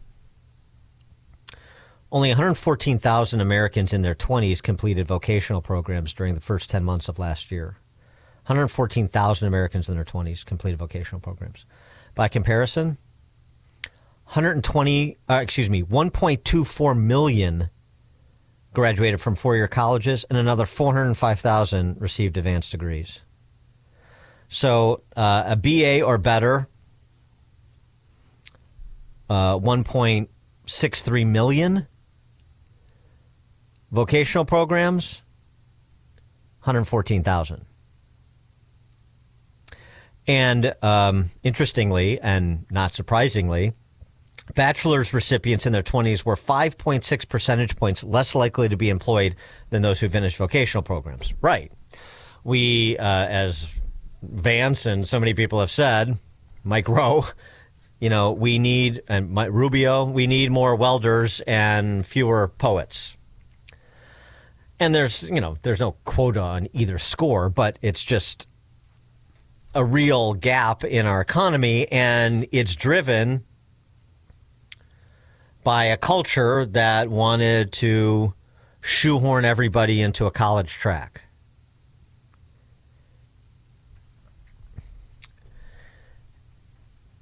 The National Federation of Independent Business reported this month 1/3 of small business owners reported jobs they couldn't fill, and 49% reported few or no qualified applicants for the positions they were trying to fill. So your small businesses, the real incubators of job creation, half are saying no qualified applicants for positions they want to fill. Of the third that reported they have jobs open they want to fill and cannot. As the Journal opines, If companies can't find skilled workers in the U.S. and aren't allowed to import them legally from overseas, they will move production offshore to the extent they can. But an American whose F-150 breaks down will still have to pay more at the repair shop owing to the mechanic shortage. Government bias steering every high school student toward college is doing tangible harm to the labor market and the young. 312-642-5600, turnkey.pro, answer line. Your reaction to this, because, of course, it sparks a debate on the right, like the one that Trump had with Laura Ingraham last week. I referenced yesterday. But let's hear it. Trump and Laura Ingraham going back and forth about the importation of foreign workers, H-1B visa and other worker visa programs. Republicans have to talk about it. And does that mean the H-1B visa thing will not be a big priority for your administration? Because if you want to raise wages for American workers, you can't flood the country with tens of thousands or hundreds of thousands of foreign workers. You also do have to bring in talent. We have plenty of talented people here. No, you don't. We don't have talented people here? No, you don't have certain talents, and people have to learn. You can't take people off an unemployment line and say, I'm going to put you into a factory where we're going to make missiles, or I'm going to put How did we ever do it before? Well, I'll give you an up. example. In Georgia, they raided because they wanted illegal immigrants out. They had people from South Korea that made batteries all their lives. Making batteries are very complicated. It's not an easy thing and very dangerous. A lot of explosions, a lot of problems. They had like 500 or 600 people, early stages, to make batteries and to teach people how to do it. Well, they wanted them to get out of the country. You're going to need that, Laura. I mean, I know you and I disagree on this. You can't just say a country's coming in, going to invest $10 billion to build a plant, and going to take people off an unemployment line who haven't worked in 5 years, and they're going to start making missiles. It doesn't work that way. Yeah, I mean, I think Trump is looking at it realistically. There are reasons why the situation is the situation, as the Wall Street Journal insinuates. But it is a real-time problem. And so sort of, restructuring our and redirecting our culture to include more vocational options at the K through 12 level, particularly in high school, and steering kids more into apprenticeships in the trades. It doesn't happen overnight. It's not just Mike Rowe's job or the trade union's job. It's a perception out there. And, what is the path to success and what do parents want for their kids? So, I mean, there's a cultural realignment that has to happen, or certainly an adjustment, so that you're not 16-1 vocational program completions to BA or better. So what does Ford do right now? What do those businesses that were surveyed in the NFIB survey do right now for the jobs they need to fill? Practical question, as much as a philosophical one about foreign workers versus indigenous. Andy in Dallas, Texas. So I own 3 European auto repair shops in the Chicago area, independent, and a lot of what Farley says is true, but it's also a little bit misleading, and he says it actually in the podcast because he says about how tough these jobs are. The Ford mechanic, this repetitive, it's a very difficult job. Yeah, I mean, that is one of the things. A lot of American factories have not moved ahead in what the job process is for these people. The OEM automotive industry consistently burns out young guys out of trade school, and then they finally leave the business. What happens is sometimes they get smart and they go to a good independent shop, and then, like my guys in our shops, every day is different for them. They don't get bored. They're not putting bumpers on the same things.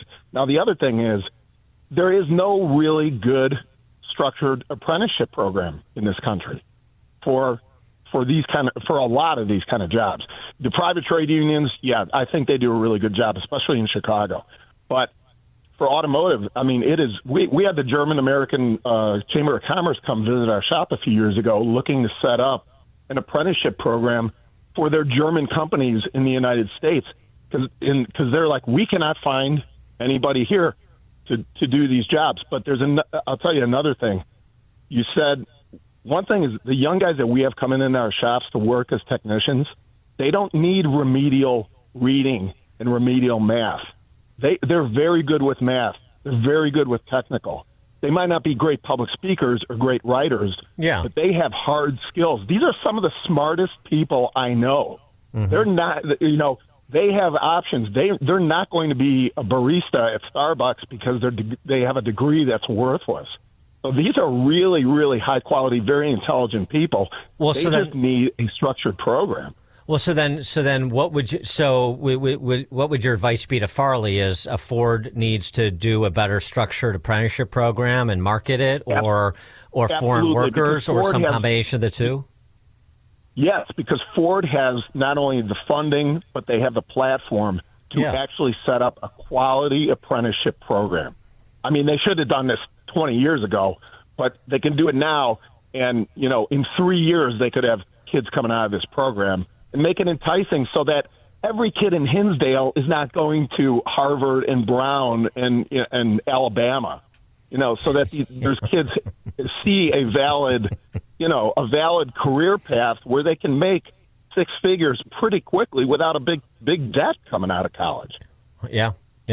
Thanks for the call, Andy. Appreciate it. Good to hear from practitioners. Jeff in Northwest Side. Hi, I've been working with the same company for 36 years, and through the years, I myself was an apprentice in this company, but through the years, I've seen guys retire, and then there's been apprentices coming up the ranks to fill those departing retirees. But now in the last 10, 15 years, we're really having a hard time finding people interested. And we got guys that are leaving now. Like, I'm close to retirement, and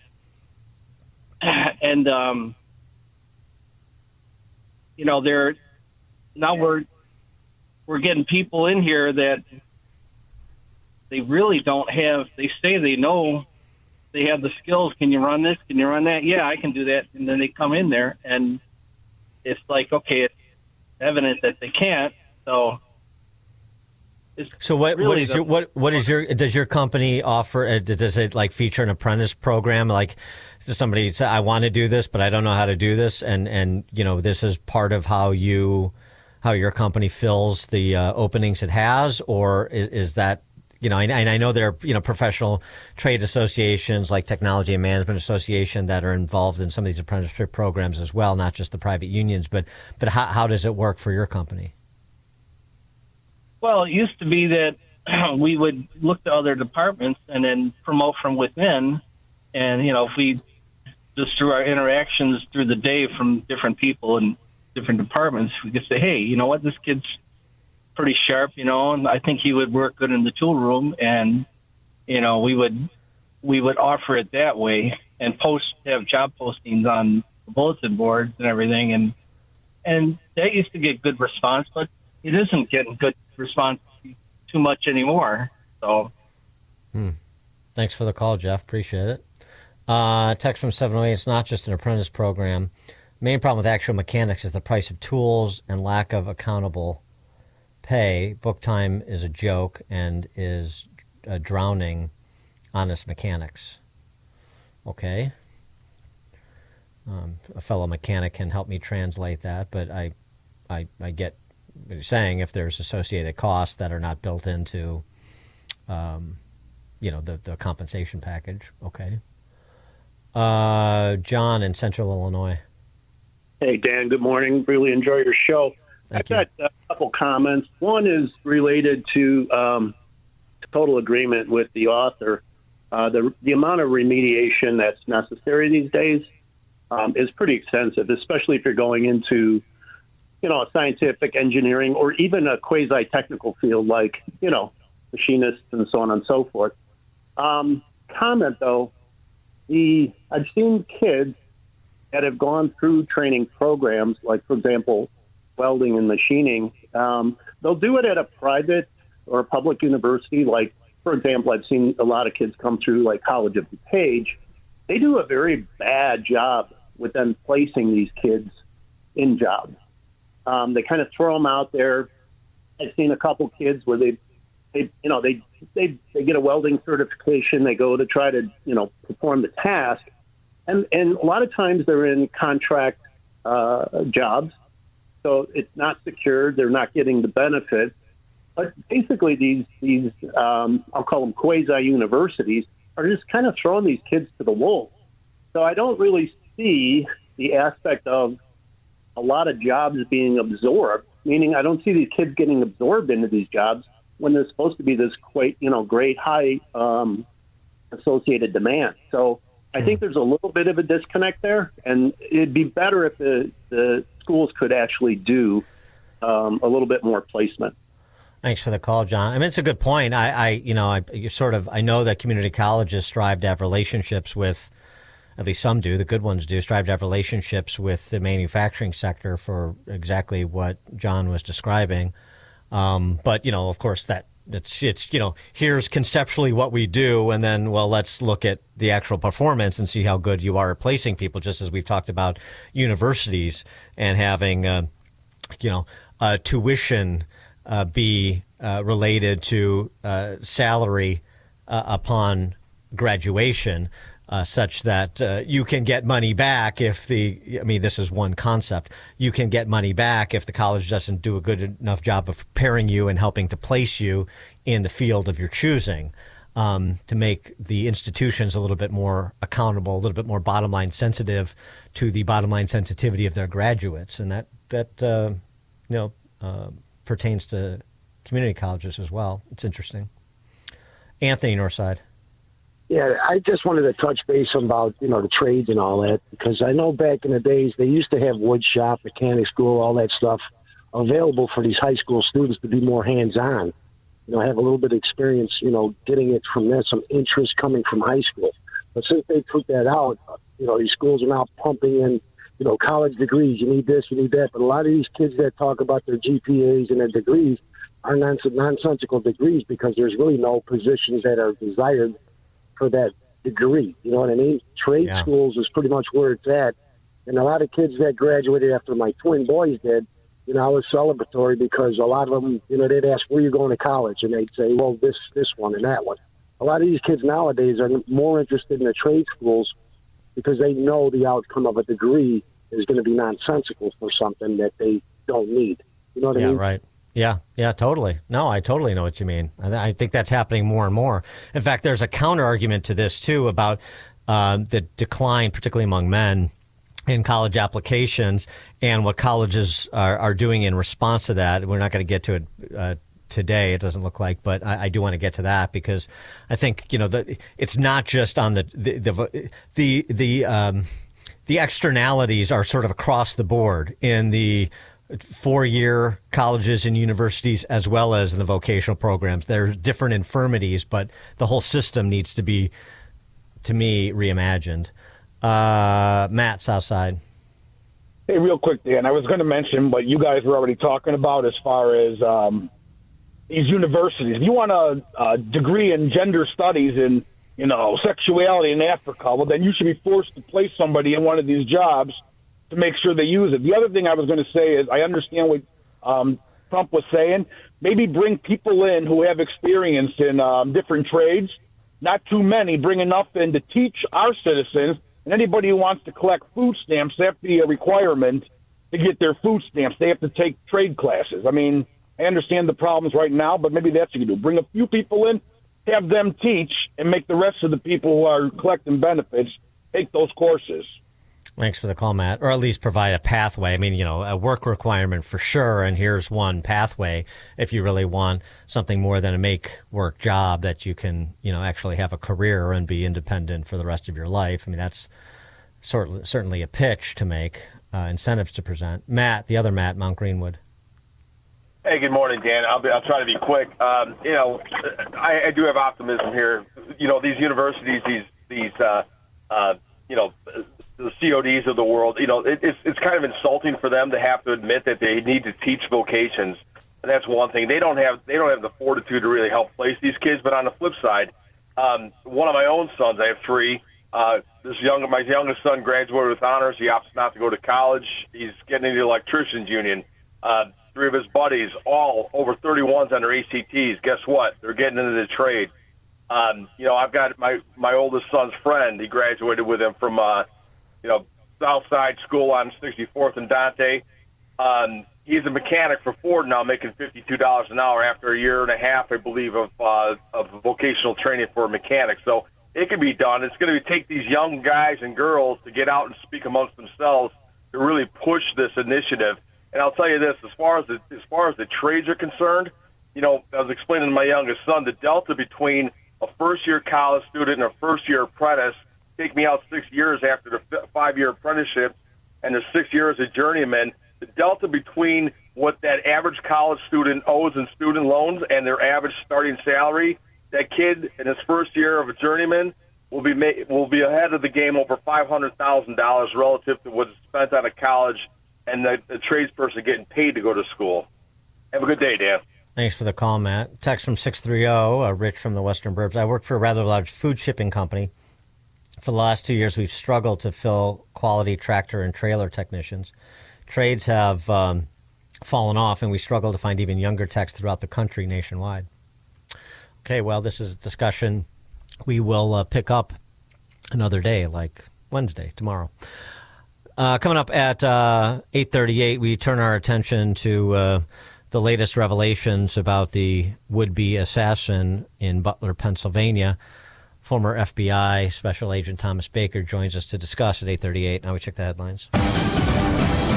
Good morning. It is 41 degrees here in Chicago on AM 560, The Answer. I'm Stace Keene in the AM 560 newsroom. A woman was shot in the chest at a CTA bus stop in Chicago's South Side last night. Officials say 3 armed men got out of a red SUV and began shooting at the crowd of people who were waiting at the bus stop. The 54-year-old victim was transported to the hospital where she's listed in fair condition, and a second woman is in critical condition this morning after authorities say she was set on fire on the CTA Blue Line last night. Officials say the 26-year-old victim was in a verbal fight with a man when witnesses say the suspect doused her with a liquid and then set her on fire. The train was stopped. The woman jumped off and began receiving aid from bystanders. The suspect fled the scene. Chicago City Council is set to meet tonight after Mayor Brandon Johnson's proposed head tax was voted down by the Finance Committee yesterday. The mayor says he plans to veto any budget proposal that includes a grocery tax or a hike in garbage fees, and he will not support a property tax. This report is a service of Fox Valley Coins. This is a great time to bring in your scrap gold jewelry and sterling flatware. Cash or check offered on the spot. FoxValleyCoins.com. A check of the roads is coming up in 2 minutes on AM 560, The Answer.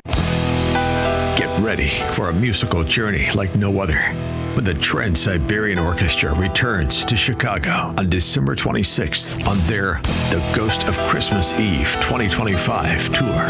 Enter to win tickets and the grand prize of a 75-inch TV, a home stereo system, and a $1,000 gift card. Enter today at 560theanswer.com/TSO. Every morning, across Latin America and the Caribbean, a mother wakes to the sound of her child crying, not from play, but from hunger. She has nothing to give, no breakfast, no clean water, only a prayer that today will somehow be different. You can be the answer to that prayer. Right now, through 560 The Answer and Food for the Poor, your generosity provides what every child deserves: food to eat, clean water to drink, and a future filled with hope. Just $150 gives 2 children life's most basic needs, food and water. $300 helps 4 children survive and thrive. So please, take a moment today to act. Click the blue Give Food, Water, Life banner at 560theanswer.com. That's 560theanswer.com. Because when you give, you're not just feeding a child, you're giving life. Do it now. Click the blue Give Food, Water, Life banner at 560theanswer.com. Imagine spending your holiday season with family, not IT headaches from work. With managed IT help desk services by Access One, you get 24/7 expert support, an IT team that never takes time off for roughly the same cost or less than one IT person. Access One's IT help desk is a local center here in Chicago, ready to help 365 days a year, so you have less IT downtime and no IT staffing issues. You deserve to enjoy your holiday season with family, eating home-cooked meals, not getting interrupted with IT issues. Access One can give you peace of mind during the holidays. It's a gift to yourself and your company. To speak with an Access One agent, call 800-654-1555. Access One is now offering a 90-day risk-free trial so you can discover how they fix IT for good. Learn more at accessoneInc.com/guarantee. IT support tickets piling up? Not anymore. Hand off your help desk to Access One.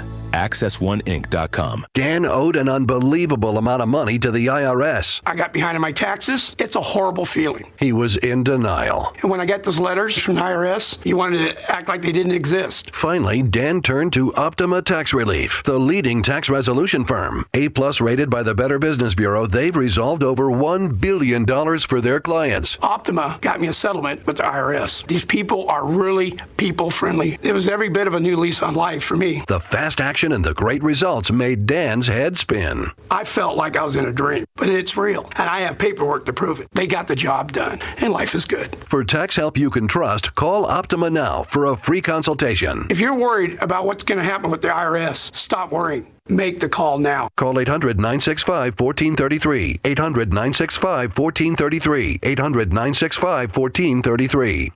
Optima Tax Relief. Testimonial from an actual client. Some restrictions apply. For complete details, please visit OptimaTaxRelief.com. The historic cherry wood of the colonial bedroom at Penny Mustard reminds me of George Washington, who said, "I cannot tell a lie." That's appropriate, since the colonial bedroom is fit for a president. That's no lie. I also cannot tell a lie. Really? No, that was a lie. The majestic colonial bedroom, featuring a king panel bed with drawers, 8-drawer dresser, panel mirror, and 3-drawer nightstand, starting at $13,445 at Penny Mustard. 7 Chicagoland showrooms. PennyMustard.com. Better versions of what people want. This hourly segment is brought to you by the Alpha Wealth Group, bringing the trilogy of estate, tax, and investment planning together. Visit alphawealthgroup.com for a free report. Taking a look at the roads from the Team Hochberg Traffic Center, I'm Sue Aller. Still jammed in the local lanes of the Dan Ryan inbound, but a crash cleared at Roosevelt Road. So from 95th to the Byrne Interchange, it's 49 minutes. Outbound is 14, and the express lanes slow down. Inbound from Garfield Boulevard to the Stevenson. Inbound Stevenson from the Tri-State to Lakeshore is 64 minutes. Outbound is 31. You're jammed on the Kennedy inbound from O'Hare to the Byrne Interchange, 70 minutes. Outbound is 53. 94 eastbound, 2 lanes are down at Torrance Avenue with a flipped over semi-truck. This report is a service of AlmostFreeTeeth.com. Big savings on full mouth dental implants are here. At AlmostFreeTeeth.com, medical insurance can make what used to cost a fortune surprisingly affordable. Don't wait. Take the 60-second quiz to see if you qualify at AlmostFreeTeeth.com. Chicago's Morning Answer continues next, but now a check of your forecast from the National Weather Service. Today, expect occasional rain and drizzle with a high of 45. Tonight, anticipate low clouds with a low of 41. Tomorrow will bring more low clouds with a high of 47. Thursday, we'll see a thick cloud cover with occasional afternoon rain and a high of 53. I'm meteorologist Jason Caterina on AM 560, The Answer. Get the latest weather, traffic, and news updates online at 560theanswer.com. Now, from the Signature Bank Studios. Only the biggest stories, only the biggest guests, and only the biggest opinions. This is AM 560, The Answer. Top of the morning, Dan Proft here. We talked about this a bit yesterday. Kash Patel indirectly responding to a report by Tucker Carlson about the would-be assassin in Butler, Pennsylvania, and the FBI investigation of it, the online footprint that the would-be assassin had, and the questions that remain unanswered. The FBI director, Kash Patel, The investigation conducted by over 480 FBI employees revealed Crooks had limited online and in-person interactions, planned and conducted the attack alone, and did not leak or share his intent to engage in the attack with anyone. So that's rather conclusive. Now, it doesn't mean, as we discussed with Stephen Bucci yesterday, that there's not still an ongoing investigation. That seems unclear, but perhaps that should be cleared up. Because I got to tell you, even a Trump administration loyalist like Miranda Devine over at the New York Post is not having it. And neither is the New York Post editorial board. We find that we were misled by Christopher Wray and Paul Abadi when they testified before their tenure was up last year about the assassination and about the online footprint that that the would-be assassin had. From the Post editorial board, and this is in part from information Miranda Devine shared yesterday. The information Miranda Devine shared in Monday's Post directly contradicts public claims by then FBI Director Christopher Wray that the would-be assassin was a mystery man with a thin or non-existent online presence.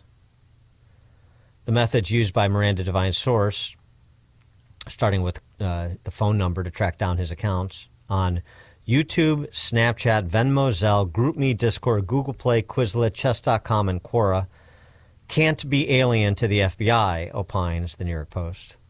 How could the feds miss the YouTube account with his name and the number 2178? Active from January 14th of 2019 to its suspension on July 14th, 2024, the day after Butler. Federal officials supposedly monitor social media for signs of danger. Did posts like the all-caps, quote-unquote, murder the Democrats of December 12th, 2019 really set off no alarms? In fact, he got more spooky after he turned left, and this is part of the misinformation. Paul Abadi testified in Congress, that there were anti-Semitic and anti-immigration posts in his social media. There were, but around 2020, he did a 180, and it was anti-Trump. In August of 2020, the only way to fight the government is with terrorism-style attacks, sneak a bomb into an essential building and set it off before anyone sees you, track down any important people, politicians, military leaders, etc., and try to assassinate them. As the New York Post writes, none of this speech is grounds for arrest, but it's absolutely the kind of thing you expect to get someone onto the Fed's radar, and certainly stuff they should note after the author has come a fraction of an inch from succeeding in an assassination. And per Miranda Devine's source, his scarier posts were even flagged by other users who mentioned law enforcement in their replies. The New York Post calls for a fresh investigation. It is now a must. Probe him, I'm paraphrasing, his back trail and possible co-conspirators, and of the FBI officials who, one way or the other, dropped the ball, as well as current FBI leaders who also fell down, probe them too. All the previous weirdness from, as the Secret Services claim, it posted no agents on the roof that he used because it was too steep, to raise bizarre testimony to Congress that Trump may not even have been shot, has launched 1,000 conspiracy theories. The FBI's decline, dating back at least to Robert Mueller's quote-unquote reforms after 9/11, is old news, but Team Trump was supposed to be turning things around. The nation needs to know why that work is plainly going far too slowly. That is a pretty stinging rebuke from an outlet that is otherwise inclined to be pretty supportive of the president and the administration. And I don't think they're wrong. And of course, we're also, filling in the blanks here of the would-be assassin's turn to the left. He, in addition to the searches that Tucker mentioned and I just mentioned, Tucker mentioned his report, I just mentioned from Miranda Devine's reporting.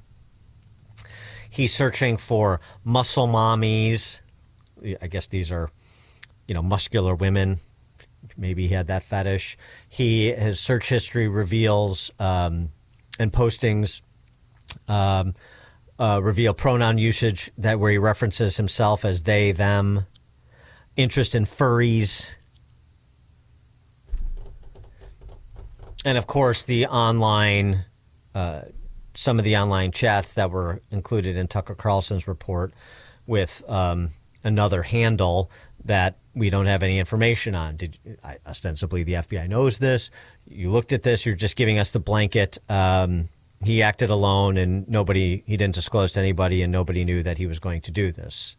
Okay, well, tell us about that interaction with the interaction that Tucker Carlson memorialized in his report. Tell us about these other social media platforms that he was on, what he said, the basis you made, on what basis you made the determination you made. I mean, this is, again, where you have to for something as momentous as this, the near assassination of a president of the United States, you have to hold yourself out for questioning by the public. Yes, by members of Congress, but also by the public through the media. You don't this has a very Epstein feel to it. You just issue a statement and then say, okay, moving on, next case. No, it doesn't work that way. And of course, Kash and Bongino and Bondi, you would think would know that, particularly given their postures, particularly Kash and Bongino, when they were media personalities on the outside of government over the last 4 years. For more on all of this, I mentioned him yesterday. We're pleased to be joined again by Thomas Baker. He is a retired FBI special agent and legal attaché, author of The Fall of the FBI, How a Once Great Agency Became a Threat to Democracy. Thomas Baker, thanks for joining us. Appreciate it. Good to be with you again, Dan. Well, as somebody who has investigated a near assassination of a president of the United States, what is your perspective on the handling of, and the FBI's handling of this to date? Very well, including this new information. And Tucker Carlson, through some source of his, came up with quite a bit of this. And then, as you said, Miranda Devine, who talks to a lot of people and has a lot of good contacts, put more of this together in the New York Post. And it reflects very poorly back on the FBI, and I would say the FBI under Christopher Wray, and of course Comey. But it happened under Christopher Wray, this assassination attempt on President-elect, or former president and the presidential candidate Donald Trump. The obvious thing, and probably the most likely explanation, is incompetence. People just didn't care because it was Trump. They didn't care because they thought the shooter was dead. And that's a key factor in here, in fact, that our key subject is dead. He can't be interviewed. And also, we can talk about him because he has no rights anymore into privacy or anything like that. Yeah, there's no evidence gathering needed to go to trial. I get that, but I mean, but let's move. I mean, Christopher Wray. I mean, we know enough about Christopher Wray and the FBI under Christopher Wray and Comey before him. But now, I mean, you're 10 months in, or just about. Kash Patel and Bongino can't just blame Christopher Wray for all this. No, they can't, and they legitimately can continue the investigation under the rubric, and it is of concern. And it'll probably come up negative, but was there any co-conspirators? Was he involved with anybody else? What was his motivation? And there are things we can learn. It appears obvious that he was a very disturbed youth who had all sorts of problems and hang-ups. There's no question about that. What I was starting to say before, the explanation for why all this was missed was incompetence and lack of interest. But because the Bureau has lost so much credibility under the last 3 directors, actually, that now people suspect, well, is there a conspiracy? Is there a cover-up? And what Dan and Kash have to do is continue to pursue this. And as you said and you called for, make it all available to the public, air it out. Fresh air is the best disinfectant. But it was clear that Wray and then Paula Bate really underplayed this when they testified to Congress, and they obviously didn't know what's been discovered now. And we can learn for future people like this by studying this case. I mean, there's so many parallels I see to the case you briefly referenced that I worked on, the attempted assassination of President Reagan. Here, this kid, Thomas Crooks, just like Hinckley, searched and was apparently considering taking action at one point against Biden and other people, just like Hinckley. But in the end, he focused on Trump. It's disturbing, and more has to be learned about it. And how long did it take for, I mean, we've talked about this before, but refresh our recollection. The protocol that you followed in the investigation of Hinckley and how long it took, the approach that you took to make it public, or to inform the public and distinguish it from what you've seen from Kash so far. Well, it was literally a matter of weeks that stretched into a matter of just a few months. What we did then, and of course you didn't have the extensive use of the internet then by any means, or social media by any means, but Hinckley's entire, every step, every day, every hour of the preceding weeks and months before the assassination or the attempted assassination of Reagan was backtraced, and his attempts to get near then President Carter and to assassinate him were all discovered. His other activities with firearms that he transported on an airplane, it was all discovered day by day, every day of his previous life. And it was a pretty solid conclusion that he acted alone, and that just like this guy, he was a disturbed youth. He was a loner. He was a misfit. I think that's a fair characterization of both of these young men. Yeah, but when you see like the Tucker report and you see the references to these other social media accounts, and Kash Patel posts this message on X saying, like, we've had this many agents examine this many pieces of evidence, and here's our conclusion. I mean, that does more harm than saying nothing. It seems to me you come out and you make a statement about where the investigation is at, and you open it up to questions. Tell us about this, and tell us what you think about that, and tell us what the state of the investigation is. Maybe there's some things you can't or don't want to answer right now because it's ongoing and it may jeopardize the investigation. Fine. And we're going to get regular updates on this. And here's I mean, there's just this idea of just posting something and saying, I posted on it and now I walk away, when it is this high profile and has the implications that it has, which you have to know about to be in a position like that. You have to appreciate to be in a position like that. I mean, come on. It doesn't pass it's not funny. It doesn't pass the laugh test, though, the unfunny laugh test. Well, it doesn't. And that was an initial, I take it as the statement you quoted at some length. I saw myself earlier this morning from Kash. That was one statement. I would hope that and he should say this, that they're continuing to investigate any other possible connections of this Thomas Crooks. And it's worth studying truly as a training and learning thing. What happened that it's pretty well documented now from the stuff Miranda Devine laid out, that this guy was sort of, for use of a better term, right-wing in his criticisms of people in society. And all of a sudden, during the shutdown, COVID shutdown, he changed very quickly. Right. That's somewhat unusual. Why did that happen? Well, that's the part that speaks to online communications and the possibility of recruitment or radicalization, which we know does occur. And so that's something that sort of like needs to be addressed, which is when you have these interactions like Tucker reported on. So who was the guy he was communicating with? What is he what, if any, organization is he affiliated with? What was he trying to do? Did you talk to him? Do you know who this is? Who is he connected to? Connect the dots for us here. Yes. And it's really a disgrace, and it's a disgrace. That's what it is, that it was Tucker's contacts and Miranda Devine's contacts that uncovered and found so much of this stuff by following all these threads. And they pretty much in the post laid out how the one thing connected to the other thing. And the Bureau should have done that. Right. The point I made, sorry to interrupt, but the point I made yesterday is, look, if Cash was going to post this yesterday clearly in response to Tucker's reporting, well, then you were ready to disclose this at any time.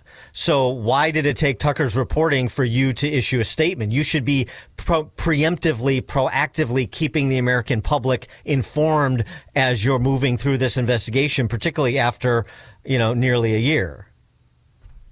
You're absolutely right, Dan. You're absolutely right. Thomas Baker, retired FBI special agent, legal attaché, author of the book, The Fall of the FBI, How a Once Great Agency Became a Threat to Democracy. Thomas Baker, thanks as always. Appreciate your time. Thank you, Dan. And good luck and keep up the good work you're doing. Thank you, sir. And Tom Baker joined us on the Turnkey.Pro answer line. This is the morning show more Chicago radio listeners are choosing. This is Chicago's Morning Answer on AM 560. The Answer. Welcome to another edition of Tuesdays with Tim, where we talk all things retirement. I'm here with my friend Tim Stearns, a certified financial planner with TJ Stearns Financial Planning in Arlington Heights. Tim, what are the biggest expenses listeners will face in retirement? And please explain the process you take to address these expenses. Well, Dan, most people think it's healthcare, and that is one of them. But the number one expense in retirement is actually taxes. And that needs to be addressed. Most people have put their money year after year in their tax-deferred accounts like 401ks and IRAs, and they have basically deferred their taxes for a long time. But they've created a tax time bomb, and they don't know it. And that's why we offer the Tax Impact Report. Tim, so many of us lack a retirement tax plan. For your clients and customers, how do you help map out a tax plan in retirement? Well, we start with a Tax Impact Report. Most people know how much money they saved for retirement, but they have no idea how much they'll be paying in taxes throughout their retirement. We will run them a report that shows if they default to the IRS's plan, what they will pay in taxes, or they can get ahead of it and mitigate those taxes by being proactive in their tax planning rather than reactive. Tim, you advertise a complimentary risk assessment report of our listeners' portfolio. Explain what that is, what it reveals, and how AM 560 listeners can sign up for this report.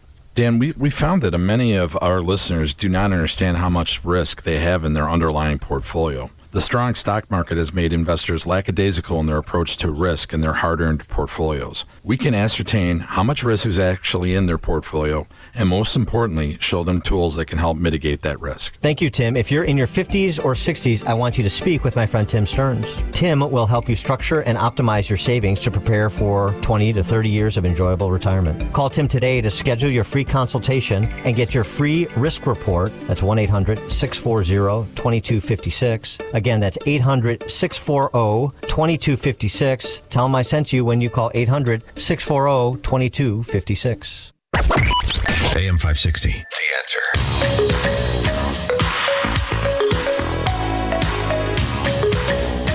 Well, unfortunately, we didn't get to, maybe play just a little bit of it. Dave Swirsky's parody song for the Bears' victory over the Vikings. I've lost 12 years off my life. All these stressful games can't take much more. But the Bears, they came true.